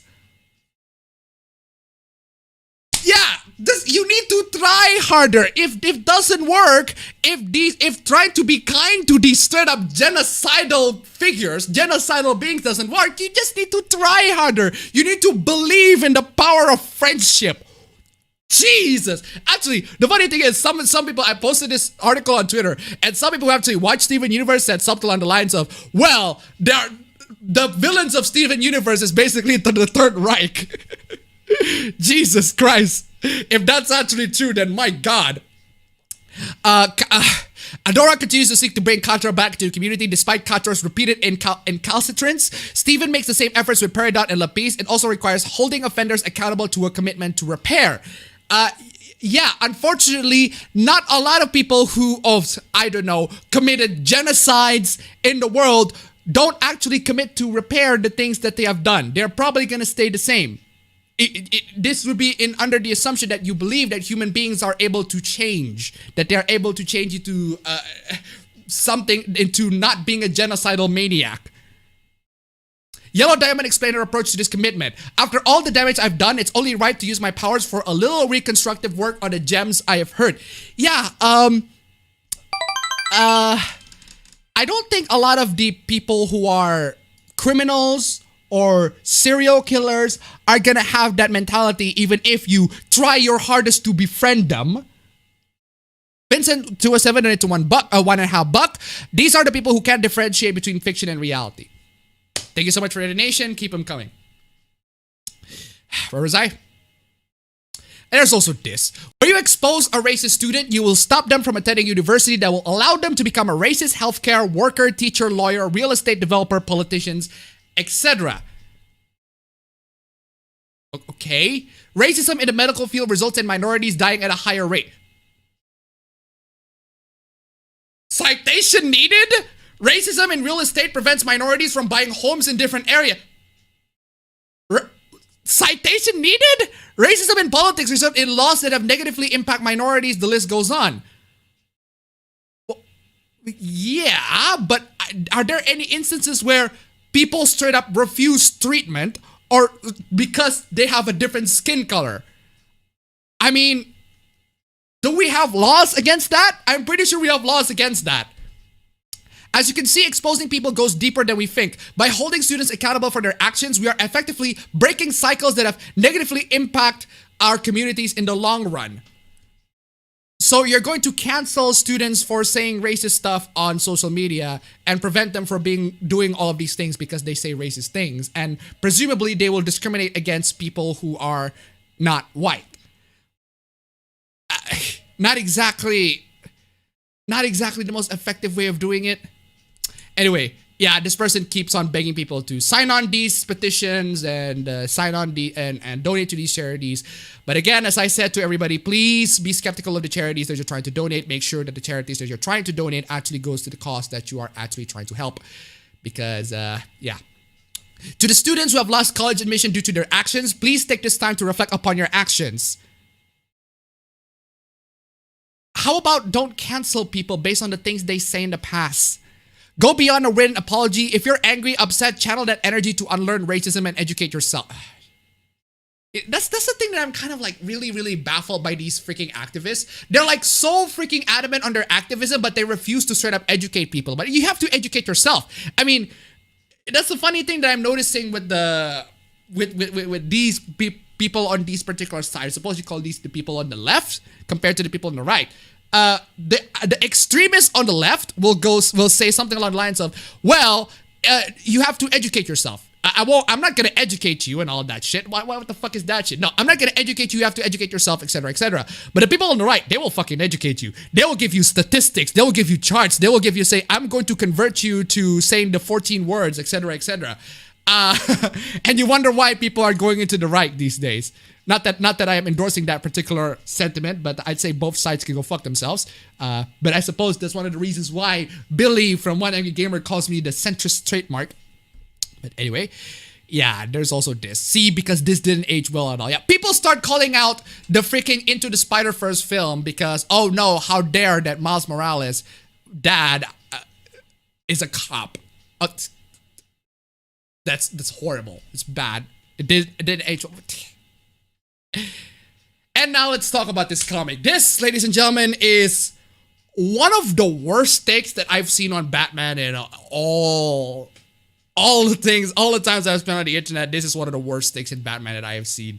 And this comic is basically just trying to comment on the recent events and trying to prove the point that Batman is a cop. And why Batman is apparently contributing a lot more into the destruction of Gotham instead of actually contributing to the construction of Gotham. So let's get into the comic because it's trash. So, I'm the hero Gotham deserve. Listen, you're not a hero, you're a cop. You want to be a hero, you're a billionaire. How about you invest your excessive wealth into the community? I give back. I run an orphanage. Yeah, for tax reasons. Hold on. Bruce doesn't just run orphans or orphanages in his particular manner. He also runs the Wayne Enterprises, which has contributed a lot into the betterment of pretty much everything. Contributed into better technological weapons, better medical technologies, better medical resources in general. Wayne Enterprises has contributed a lot into charity. There's Wayne Foundation too that helps people to get into college. A lot of things that Bruce has done. But apparently you're just gonna narrow it down to he ran an orphanage because tax reasons. Apparently. For perspective, with your wealth, you could literally afford to give $1,500 to everyone in Gotham who doesn't make a living wage. Yeah, because that will solve everybody's freaking problem. Just give away your money. Just give that money, that $1,500 to some drunkie, to some drug dealer off of the street. That would definitely help Gotham and make sure that Gotham shapes itself into a better society. I'm just saying to the person who made this comic, don't you realize that the mobsters in Gotham are, filthy rich? That they're able to buy politicians and police officers, etc., etc.? I'm just saying that money isn't exactly this one-stop solution that will solve everybody's freaking problem. Anyway, in fact, this may actually reduce crime more than you running around every night as the world's most expensive cop. No, it doesn't. No, it doesn't. No, as I said, the mobsters are filthy rich.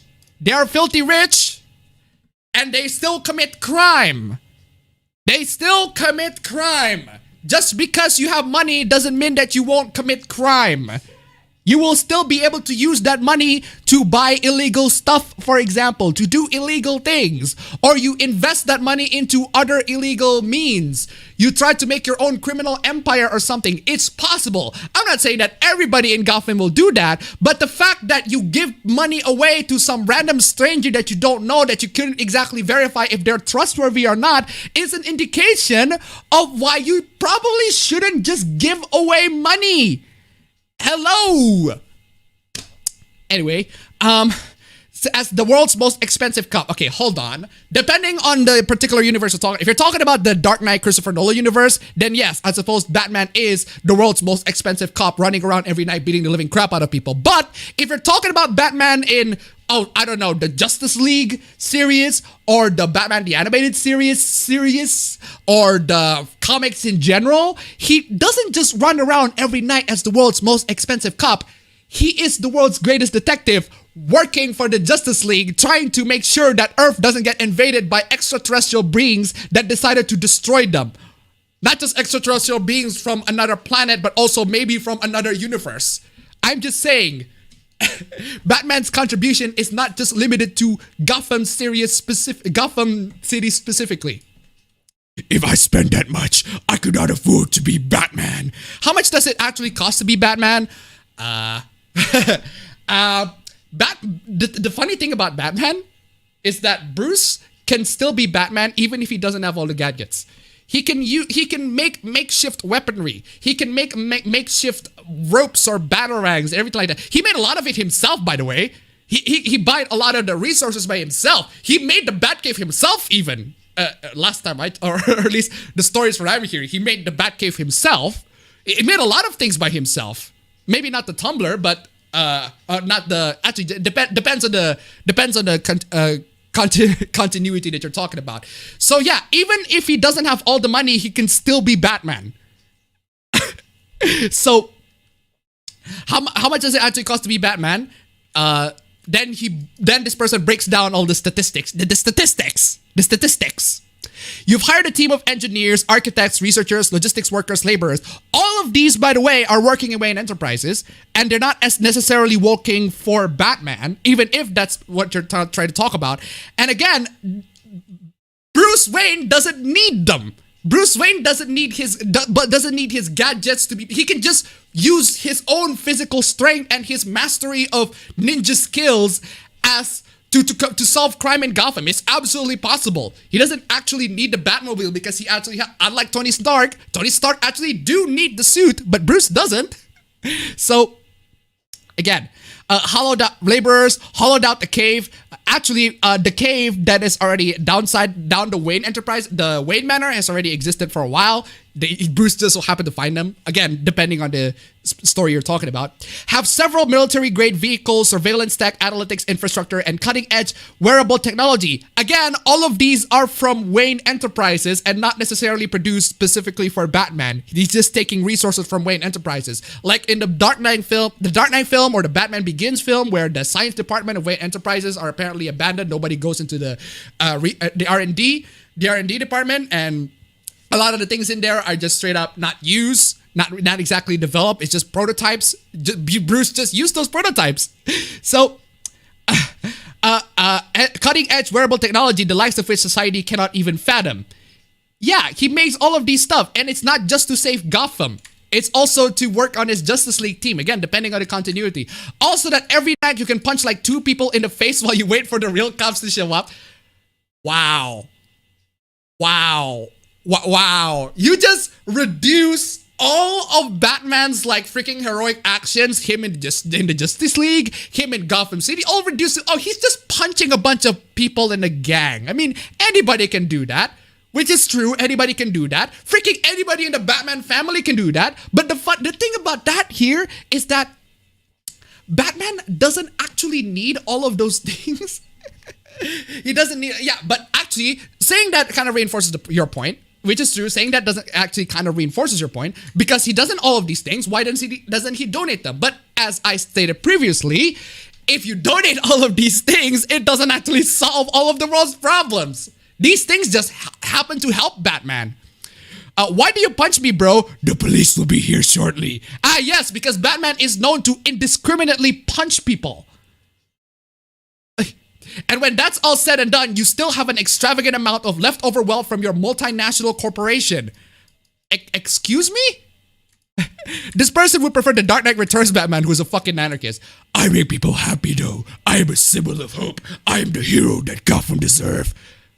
Okay, so here's a way to actually make people happy, okay? So this person is going to suggest us a way to actually make people happy. Okay, fine, this random person who is writing a comic up on Twitter, please tell us how you can make the citizens of Gotham City, you know, the city that has been overridden with crime and has been dominated by the mobsters to the point where it's in every part of the freaking city's infrastructure. The government, the media, the newspaper, everything. The mobs owned it. Please tell us how you're gonna make those people happy.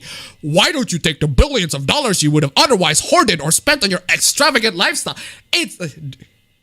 Yeah, Justice League is an extravagant lifestyle. Batman is an extravagant lifestyle. Instead of, you know, a responsibility that he has to do because Gotham is fucked.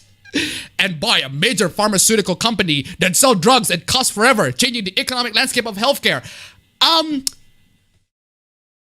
Here's the thing, though. He already did. He already did. It's called Wayne Enterprises. Wayne Enterprises has so many branches in medical, in medical related things, medical technology or medical research, everything. He already does that. He does actually a lot more in Wayne Enterprises. Wow, I'm no longer thousands of dollars in debt because of my genetics. Thanks, Batman. Death to corporate healthcare. I'm Batman. I use my wealth for good now, lol. What? This is such... What? Man, this comic.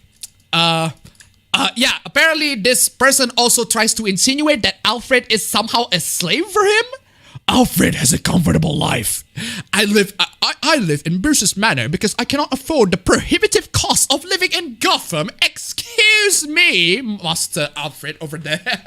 Excuse me. Alfred is Bruce's godfather, essentially, adoptive father. He would still stay on Bruce's side even if he doesn't get paid. Which, by the way, if you're trying to insinuate that Bruce Wayne doesn't pay his adoptive freaking dad, you haven't been paying attention to Batman in general. Jesus. I bet Robin isn't even being paid. Now, you're trying to suggest... Now, okay, hold on. You're trying to tell me that Dick Grayson, freaking Jason Todd, freaking...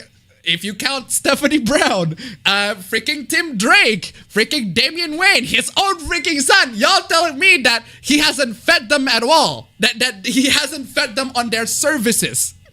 He's an intern. He's lucky to have this kind of hands-on experience. No, he never said that. He never actually said he's not exactly using these sidekicks that he has as an intern. He's very serious on his job. He's very serious on actually trying to solve the crimes in Gotham. You're just reducing it to something else. Wait, people were getting paid? Okay, first off, is this Dick Grayson Robin or is this Tim Drake? This looks like Dick Grayson's Robin. Go to sleep, Robin. Yes, Mr. Batman, sir. Yeah, this is a very surface level take of Batman from someone who clearly doesn't understand how Batman works. Am I the bad guy? Yes, there are no left of ethical billionaires. Wow. Wow. I don't know if you been paying attention to this entire... Clearly you haven't. Clearly you haven't been paying attention as you're writing this comic. But let me try to remind you on this very important fact that Bruce Wayne, the Prince of Gotham, the Batman himself, is a fictional character. So, applying a real-world logic that there are no ethical billionaires, if that is even true, according to your standards, applying that to a fictional character in a fictional universe where pretty much anything is possible is a bit redundant, considering that this is a fictional character.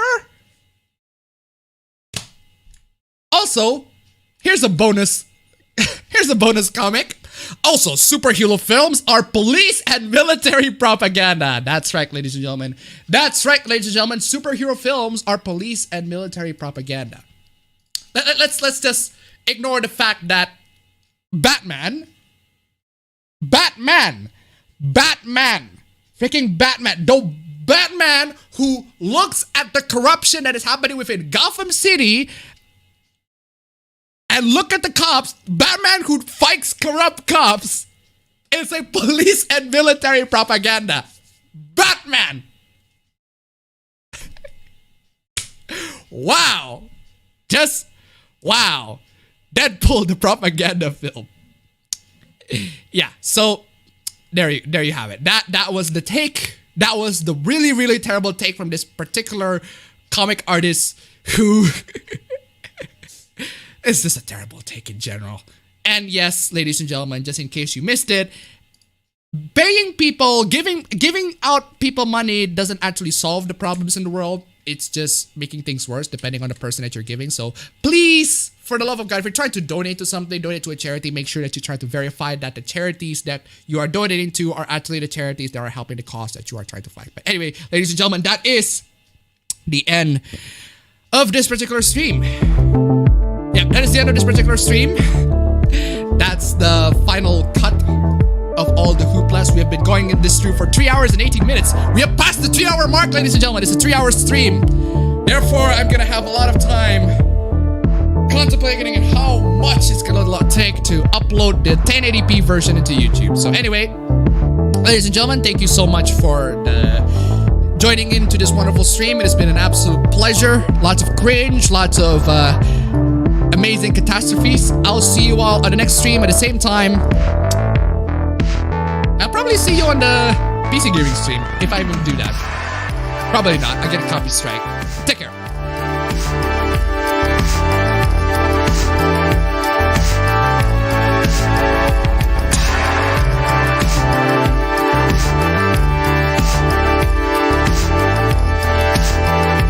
I don't know why you choose Chris as a thumbnail. Just something